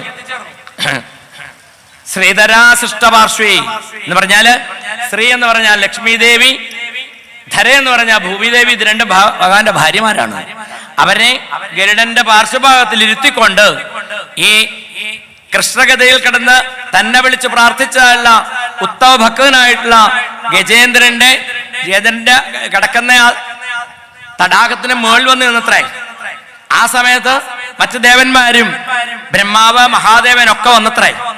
എന്നാ ഇതുകൊണ്ട് ബ്രഹ്മാവും മഹാദേവനും ഒന്നും നേരത്തെ വന്നില്ല. അത് അവർക്ക് മനസ്സിലായി. ഇവിടെ പറഞ്ഞു മഹാപുരുഷാർത്ഥമായുള്ള മോക്ഷം പോലും കൊടുക്കുന്ന ഭഗവാൻ എന്നെ അനുഗ്രഹിക്കണമെന്ന് പ്രാർത്ഥിച്ചു. ബ്രഹ്മാവ് ആലോചിച്ചു, തനിക്ക് മോക്ഷം കൊടുക്കാൻ പറ്റുമോ? ഇല്ല. 2 പരാർത്ഥം കഴിഞ്ഞാൽ താൻ സിദ്ധി കൂടും. മഹാദേവന് കൊടുക്കാൻ പറ്റുമോ? ഇല്ല. ദേവേന്ദ്രന് കൊടുക്കാൻ പറ്റുമോ? ഇല്ല. അപ്പൊ അവരാലോചിച്ചു, മോക്ഷം പ്രദാനം ചെയ്യുന്ന ആ പരമ്പൊരുള് എത്തുമ്പോ ഒന്ന് എന്താ കണ്ട് നമസ്കരിച്ചു പോകാം. നമ്മൾ അങ്ങനെയല്ലേ, കുറച്ചു നേരം ഒന്ന് ഭാഗവത്തിൽ പോയി ഇരുന്നിട്ട് പോകാം, സമയമില്ലേ എന്ന് പറഞ്ഞ് വരുന്നവരുണ്ടല്ലോ. അങ്ങനെ അവരെല്ലാം വന്ന് കാത്ത് നിൽക്കുമ്പോഴാണത്രേ ഈ ഏവം ഗജേന്ദ്രോ വർണ്ണനിർവിശേഷം ബ്രഹ്മാദയോ വിതലിംഗപിതാഭിമാനം നൈതേയതോപസ്വർണ്ണകിലാത്മതത്വാൽ തത്രാഖിലാമരയോ ഹരിരാവിരാസിൽ ഹരിയാവിരാസിൽ രൂപമില്ലാത്ത ആത്മസ്വരൂപത്തെ സ്തുതിച്ചപ്പോൾ ഭഗവാൻ ഹരി എന്ന വേഷം കെട്ടി അവിടെ പ്രത്യക്ഷപ്പെട്ടു. ഇത് വെള്ളത്തിൽ കിടക്കുന്ന ഗജേന്ദ്രൻ കണ്ടു. ഇപ്പൊ ഗജേന്ദ്രന്റെ അവസ്ഥ എന്താണെങ്കിൽ ആ താമരയെല്ലാം ചതഞ്ഞ് ചെളിയെല്ലാം കലങ്ങി അതിനകത്ത് ആ കുറിയ വെള്ളത്തില് തന്റെ 3/4 ഭാഗവും വെള്ളത്തിനടിയിലായി കഷ്ടിച്ചു തുമ്പിയും കണ്ണും പുറത്തുണ്ട്. അപ്പൊ തന്നെ അനുഗ്രഹിക്കാൻ പൊന്നു നമ്പരാൻ വന്നു എന്ന് മനസ്സിലാക്കിയപ്പോ ഗജേന്ദ്രന് ആഗ്രഹം വന്നു. എന്തോ ഒരു താമരപ്പൂ ഭഗവാൻ അർച്ചിക്കണ്ടേ അതല്ലേ ഒരു ഭക്തൻ. നമ്മൾ അമ്പലത്തിലേക്കൊക്കെ പോകുമ്പോൾ ഒരു പുഷ്പമോ ഒരു നാണയമൊക്കെ കൊണ്ടുവിടുന്ന അങ്ങനെ ഒരു സമ്പ്രദായമുണ്ട്. ഭഗവാൻ ഇതൊന്നും ചോദിക്കുന്നില്ല, അതൊരു സമ്പ്രദായമാണ്. അങ്ങനെ ഒരു ആഗ്രഹം വന്നപ്പം തടാകത്തിൽ താമരപ്പൂവില്ല, താനോട്ട് ഇറങ്ങിയപ്പോ ആയിരക്കണക്കെ എത്രയാ എണ്ണിയാ തീരാത്ത താമരപ്പൂ ഉണ്ടായിരുന്നതാണ്. ഒരു താമരപ്പൂ ഇല്ല. ഗജേന്ദ്രന്റെ ഉള്ളിൽ തട്ടി. അപ്പോഴായി ഭഗവാൻ വളയ്ക്കുള്ളൂ, ഒടിക്കില്ല നമ്മൾ പറയില്ലേ. ഭഗവാൻ എപ്പോഴും കാരുണ്യം അവിടെ തൊട്ട് തുടങ്ങി. ആ സമയത്ത് ഒരു താമരപ്പൂ ഇങ്ങനെ പൊന്തി വന്നത്രേ. ഇതാണ് ഭഗവാന്റെ വാത്സല്യം കേട്ടോ. ഭക്തന്റെ ഉള്ളു നേരെയാണെങ്കിൽ, ഉള്ളിൽ തട്ടിയാണ് വിളിക്കുന്നെങ്കിൽ, ഉള്ളു ചുട്ടു വിളിച്ചാൽ ഉള്ളിൽ തെളിയും എപ്പോഴും കള്ളച്ചിരിയുമായ മുരളീ മോഹൻ. അങ്ങനെയാണ്, ഉള്ളു ചുട്ടു വിളിക്കണം അല്ലേ, അപ്പൊ വരും ഭഗവാൻ. ഞാൻ എൻ്റെ ആത്മാപ്രശംസ അല്ലെങ്കിൽ ഞാൻ ഇതുപോലൊരു അനുഭവം എൻ്റെ സപ്താഹത്തിലുണ്ടായി. ഞാനൊരു 10-18 വർഷം മുമ്പ് ഇവിടെ എറണാകുളത്ത് കളമശ്ശേരിയിലെ ഒരു ഗണപതിക്ഷേത്രത്തിൽ സപ്താഹം ചെയ്യുമ്പോൾ ഈ 4-ാമത്തെ ദിവസം രാവിലെ താമരപ്പൂ വരണം. കൃഷ്ണാവത നരസിംഹനാഥൻ പറഞ്ഞു പോയപ്പോൾ വൈകിപ്പോയി. സംഘാടകരോട് പറയാൻ മറന്നുപോയി, ഒരു ഗണപതിക്ഷേത്രമുണ്ട്. രാവിലെ വന്ന് പറഞ്ഞൊരു താമരപ്പൂ കിട്ടുമെന്ന്. അപ്പോൾ അവർ പറഞ്ഞു തൃപ്പൂണിത്തറയൊക്കെ പോയി മേടിക്കണം, സ്വാമി ഇല്ലാന്ന്. ഇനി അതുകൊണ്ട് അവർ വിഷമിക്കാതിരിക്കാൻ ഞാൻ പറഞ്ഞു, വേണ്ട, ഉണ്ടേ കൊടുക്കാം. ഒരു തുളസിപ്പൂ ഉണ്ടെങ്കിൽ കരുതി. അങ്ങനെയുണ്ട്, തുളസി മഹാത്മ്യത്തിലെ ഏത് പൂവിനും പകരം എടുക്കാം. ഇനി അർച്ചിച്ച പൂവിനും എടുക്കാതെ പറയണ കഴി. അതുകൊണ്ട് ആരും നാളെ തൊട്ട് പൂ പൊട്ടിക്കാതെ അർച്ചിച്ചെടുക്കരുത്, അങ്ങനെയൊന്നും പറഞ്ഞിട്ടില്ല ഞാൻ കേട്ടോ. അപ്പം ഞാൻ പറഞ്ഞു തുളസിപ്പൂ നീന്നു. അങ്ങനെ പറഞ്ഞ് എൻ്റെ കൂടെ ഇവിടെ നിന്ന് വായിക്കുന്ന ഉത്തമൻ തന്നെയായിരുന്നു എൻ്റെ കൂടെ വായിക്കാൻ. അപ്പോൾ അദ്ദേഹം 2-ാമത്തെ അധ്യായം വായിച്ചു. 3-ാമത്തെ അധ്യായത്തിൽ ഇങ്ങനെ ഗജേന്ദ്രൻ മോക്ഷം വായിക്കുമ്പോഴാണ് എൻ്റെ പകുതി ആയപ്പോഴുണ്ട് ഇതുപോലെ റോഡ് വരെയാണ് ആ വേദി. അവിടുന്ന് ഒരാള് ഒരു പഞ്ചാരച്ചാക്ക് നിറച്ച് താമരപ്പൂ കൊണ്ട് അവിടെ വെച്ചു. ഇത് അത്ഭുതമാണ്, ഉണ്ടായ ചരിത്രമാണ്. ഇതാ ഞാൻ ആഗ്രഹിച്ചുകൊണ്ടാണോ ഇനി സംഘാടകർക്ക് അങ്ങനെ ഉണ്ടായിട്ടാണോ അറിഞ്ഞൂടാ. ഒരാഴ്ച മുഴുവൻ ഇത് നിറച്ചിച്ചാൽ തീരില്ല, ഒരാഴ്ച മുഴുവൻ ഇതാണ്ടായിത്തില്ല. ഒരു പൂ അർച്ചിക്കണമെന്ന് വെച്ചപ്പോ ഗുരുവായൂരപ്പ എന്തിനാ ഒരു പൂ ആക്കണത്, ഇരുന്നർച്ചിച്ചോളൂ എന്നുള്ള ഭാവത്തെ അന്ന് കൊണ്ടുവച്ചു. അങ്ങനെയാണെന്നുണ്ടെങ്കിൽ ഗജേന്ദ്രന്റെ ഭക്തിയോ പ്രഹ്ലാദന്റെ ഭക്തിയോ ധ്രുവന്റെ ഭക്തിയോ ഒന്നും നമുക്കില്ല. ഈ ഭാഗവതം കെട്ടിപ്പിടിച്ച് നടക്കുന്നു എന്ന് മാത്രം. അതിലൂടെയുള്ള എന്തോ ഒരു ശക്തി അതായാലും ആ വേദിയിലേക്ക് അങ്ങനെ വന്നു. അങ്ങനെയാണെന്നുണ്ടെങ്കിൽ ഗജേന്ദ്രൻ പ്രാർത്ഥിച്ചാൽ വരില്ലേ. ഗജേന്ദ്രൻ അങ്ങനെ ആഗ്രഹിച്ചവൻ ഒരു താമരപ്പൂ അങ്ങനെ പൊങ്ങി വന്നു. അദ്ദേഹം കൃഷ്ണഗതിയിൽ ആ താമരപ്പൂ ഇങ്ങനെ തുമ്പിക്കൈ കൊണ്ട് പൊട്ടിച്ചെടുത്തു. എന്നിട്ട് എന്ത് ചെയ്തു? ഗിരീതാർത്ഥം ഉപാത്തചക്രം ഉൽക്ഷിപ്യസാംബുജകരംഗിരവാഹിർഷാൽ നാരായണ അഖില ഗുരോ ഭഗവൻ നമസ്തേ. ഇപ്പോഴാണത്രേ നാരായണ എന്നൊരു വിളി വന്നത്. ഇതൊരാളെ സ്തുതിക്ക് ഒരു പേരും ഒരു രൂപമെന്നില്ല. അദ്ദേഹം പറഞ്ഞു ഉൽക്ഷിപ്യസാംബുജകരം. തന്റെ ആ താമരപ്പൂ പിടിച്ച തുമ്പിക്കൈ പൊക്കി പിടിച്ചുകൊണ്ട് ഗിരമാഹ വിളിച്ചു പറഞ്ഞു. എന്ത് വിളിച്ചു പറഞ്ഞു? എങ്ങനെ വിളിച്ചു പറഞ്ഞു? കൃഷ്ണാൽ വളരെ പ്രയാസപ്പെട്ട് വിളിച്ചു പറഞ്ഞു. എന്താ വിളിച്ചു പറഞ്ഞത്? നാരായണ അഖില ഗുരു ഭഗവൻ നമസ്തേ. അഖില ഗുരുവായിട്ടുള്ള അഖില കാരണത്തിനും കാരണസ്വരൂപനായിട്ടുള്ള ഭഗവാൻ നമസ്കാരം എന്ന് പറഞ്ഞു. പറഞ്ഞല്ലാണ്ട് താമരപ്പൂ ഉറച്ചിച്ചോ? ഇല്ല. താമരപ്പൂ ഉറച്ചിക്കാൻ എന്താ? താമരപ്പൂ എറിഞ്ഞു കൊടുക്കാനുള്ള ശക്തിയില്ല, അതുകൊണ്ട് അർച്ചില്ല. ഭഗവാൻ ആലോചിച്ചു, ഇനിയും താൻ ക്ഷമിച്ചു തന്നാൽ തന്റെ ഭക്തൻ വെള്ളം കുടിച്ചു വരിക്കും. അതെ, ഗുരുവായൂരപ്പൻ ഒരു വളയ്ക്കും, അഥവാ ഭക്തന്മാരെ രക്ഷിക്കാൻ വേണ്ടി ചില സൂത്രങ്ങളൊക്കെ ചൊടിക്കില്ല. അപ്പൊ ഭഗവാൻ ആലോചിച്ചു, ഇനി കാത്തിരിക്കേണ്ട. ഭഗവാൻ എന്ത് ചെയ്തു? അവിടുന്ന് ചാടി ഇറങ്ങി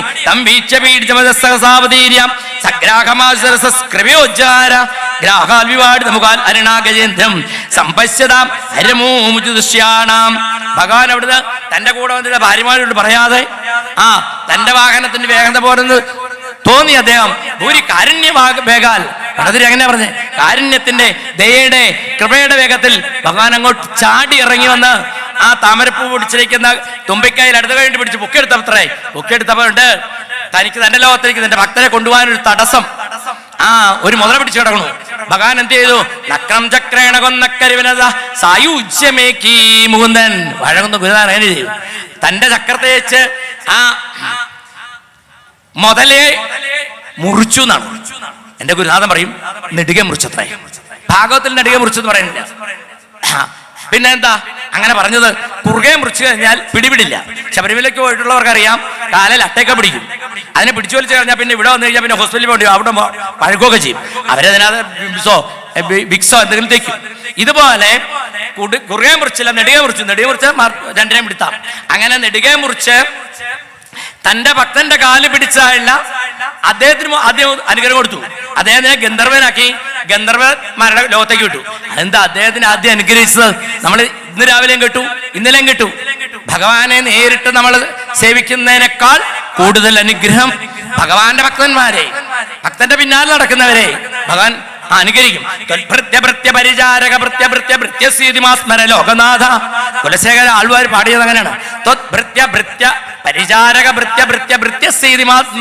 ലോകനാഥ. ഒരു ഭക്തന്റെ പിന്നാലെ, ഭഗവാനെ സേവിച്ച ഭക്തന്റെ പിന്നാലെ, ആ ഭക്തന്റെ പിന്നാലെ പിന്നത്തെ ഭക്തന്റെ പിന്നാലെ പോയാൽ പോലും, ആശ്രയിച്ചാൽ പോലും പൊന്നു ഗുരുവായൂരപ്പന്റെ കൃപ അവിടേക്ക് വരും. ഏതുപോലെയെന്ന് വെച്ചാൽ നമ്മളീ 11:30 മണിക്ക് റോഡിൽ കൂടെ നടക്കാം, ആൾക്കാര് കൊടയാണ് എടുക്കണത്, ചെരുപ്പാണ് എടുക്കണത്. ആലോചിച്ചാൽ മതി. ആ ഭഗവാന്റെ ചൂട് കൊണ്ടിരിക്കുന്ന ആ റോഡിൽ കൂടെ നടക്കുമ്പം നമ്മൾ ചെരുപ്പിട്ട് നടക്കണു. കുറച്ച് നടക്കുമ്പോഴത്തേക്ക് ഓടുന്നു. തല ചൂടായി അല്ലെ? നേരിട്ട് സൂര്യപ്രകാശം ഏക്കുന്നതിനേക്കാൾ കട്ടിയാണ് ആ താപമേറ്റ വസ്തുക്കൾ നടക്കുന്നത്. ഇതുപോലെയാണ് ഗുരുവായൂരപ്പനാകുന്ന ഭഗവാനെ ഭജിക്കുന്ന ഭക്തന്മാരെ ആശ്രയിച്ചാൽ. ഇത് രഘുഗണന്റെ കഥയിൽ നമ്മൾ കേട്ടു, ഇന്നലെ വൃത്രാസുരന്റെ കഥയെ കേട്ടു, ഇന്ന് പ്രഹ്ലാദന്റെ കഥയെ കേട്ടു. അതുപോലെ തന്നെ ഇതും പറയണു. ഗജേന്ദ്രന്റെ കാല് പിടിച്ച് ആ മുതലയെ അനുഗ്രഹിച്ചു. അദ്ദേഹം സാധാരണക്കാരനൊന്നും അല്ലായിരുന്നു. ഊഹു എന്ന് പറയുന്ന ഒരു ഗന്ധർവനായിരുന്നു. കയ്യിലിരിപ്പ് മോശമായാൽ കുറച്ച് നാൾ ദുരിതം അറിയിക്കേണ്ടി വരും. അത് നമുക്ക് കാണിച്ചു തരുന്നു. അദ്ദേഹം ദേവല മഹർഷിയുടെ കാലിൽ കയറി പിടിച്ചു ഒരു ജലാശയത്തിൽ. അന്ന് ശപിച്ചാണത്രേ, നിന്റെ നല്ലൊരു സംസ്കാരമുള്ള ജന്മം കിട്ടി, എന്നിട്ട് പ്രവൃത്തി മോശമായി. വളരെ സൂക്ഷിക്കണം. നമുക്കൊക്കെ ഈ മനുഷ്യജന്മം കിട്ടുക എന്ന് പറയുന്നത് വെറുതെ മറ്റുള്ളവരെ പഴി പറഞ്ഞും, മറ്റുള്ളവരെ ദുഷിച്ചും, മറ്റുള്ളവരോട് ദോഷം ചെയ്തും, ഈ പരദോഷണം പറഞ്ഞും പരദ്രോഹം ചെയ്തും ജീവിച്ച് നശിപ്പിക്കാനുള്ളതല്ല, ഇല്ലേ? പിന്നെന്ത് വേണം? ഈശ്വര ഭജനം ചെയ്ത് പൊന്നുഗുരുവായൂരപ്പന്റെ തൃച്ചേവടിയിലേക്ക് എത്തിച്ചേരാണ് ഈ മനുഷ്യജന്മെന്ന് ഭാഗവത്തിലെ ഓരോ കഥകളും നമ്മളെ ഉദ്ബോധിപ്പിക്കുന്നു. അങ്ങനെ ആ മുതലെ അനുഗ്രഹിച്ചു വിട്ടതിന് ശേഷം ഭഗവാൻ തന്റെ ഭക്തനായ ഗജേന്ദ്രന് സാരൂപ്യമുക്തി കൊടുത്ത് തന്റെ ലോകത്തിലേക്ക് കൊണ്ടുപോയി. 2 താക്ഷന്മാരിലേറി 2 പേരുമോപ്പം അല്ലലെന്നി പരസ്പരം സല്ലപിച്ചും കൊണ്ട്. എന്റെ മുക്തി ഗുരുതാനുള്ള വാഴകുന്നം ഈ ഗജേന്ദ്രമോക്ഷക്ക് ആ കവിത എഴുതിയപ്പോ അങ്ങനെ പറഞ്ഞു. 2 താക്ഷന്മാരിലേറി 2 പേരുമൊപ്പം അങ്ങനെ പോയിത്രേ. എന്താ ഭാഗവം വന്നപ്പോ ഒരു ഗരുഡനെ ഉണ്ടായിരുന്നുള്ളൂ. പിന്നെ ഒരു ഗരുഡൻ വന്നോ? ഗുരുവായൂരപ്പനുണ്ടോ ഒരു ഗരുഡനെ ഇങ്ങോട്ട് കൊണ്ടുവരാൻ വല്ല വിഷമുണ്ടോ? ഉലകു സൃഷ്ടിച്ചും ഭരിച്ചും സംവരിച്ചും കൊണ്ടിളകുന്ന ചില്ലിയുകള ഭംഗിയും. അങ്ങനെയുള്ള പറയണ്ടേ? ഭഗവാന്റെ പിരിയോക്കടി ഒന്ന് അനങ്ങിയാൽ കോടാനുകോടി ബ്രഹ്മാണ്ടങ്ങളെ സൃഷ്ടിച്ച് രക്ഷിച്ച് സംഹരിക്കാവുന്ന ആ മൂർത്തിക്കുണ്ടോ ഒരു ഗരുഡനെ കൊണ്ടുവരാൻ പ്രയാസം? എന്തിനാ ഭഗവാൻ താൻ വന്ന ഗരുഡന്റെ പുറത്ത് പോയാ പോരെ? മതിയായിരുന്നു. അതിൽ 2 പേരെ വെക്കണം. ആര്? ലക്ഷ്മി ദേവിയും ഭൂമിദേവിയും ഉണ്ട്. അപ്പൊ അവരെ കൂട്ടി ഇന്നിപ്പം സ്കൂട്ടറെ പോകുന്നവരൊക്കെ എങ്ങനെയല്ലേ? 2 പേര് കൂടുതലൊന്നും ഒന്ന് ഒതുങ്ങിയിരിക്കാൻ പറയും. അതുപോലെ ഇവരോടൊന്ന് ഒതുങ്ങിയിരിക്കാൻ പറഞ്ഞാൽ ഇരുത്താം.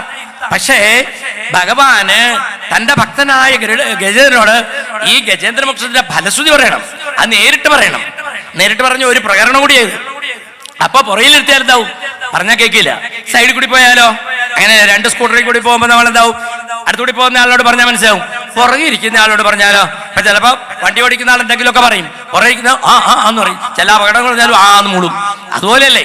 അതിനേക്കാൾ വേഗത്തിലാണ് ഗരുഡൻ പോകുന്നത്. അതുകൊണ്ട് പോകാൻ എന്ത് ചെയ്തു? 2 താക്ഷന്മാരിലേറി 2 പേരുമോപ്പം അല്ലലെന്നി പരസ്പരം സല്ലപിച്ചും കൊണ്ട്. എന്താ സല്ലപിച്ചത്? വേറെ സല്ലാപമൊന്നും അല്ലായിരുന്നു. ഗജേന്ദ്രമോക്ഷത്തിന്റെ ഫലശ്രുതി പറഞ്ഞു.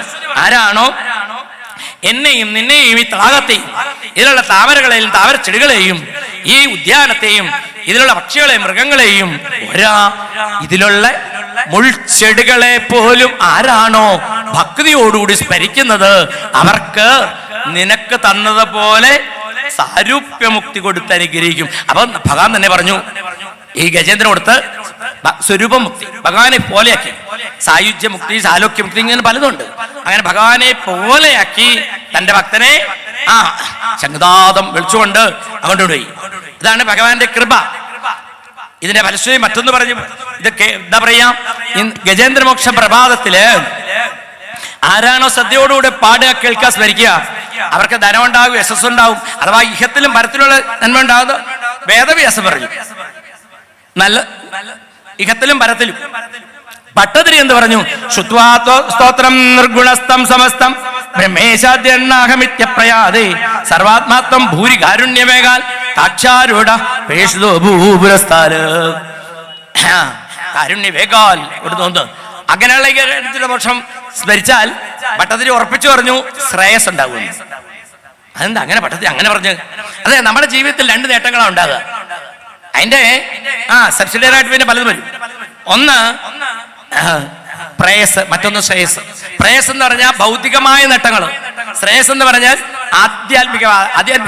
ആത്മീയമായ ഉന്നതി.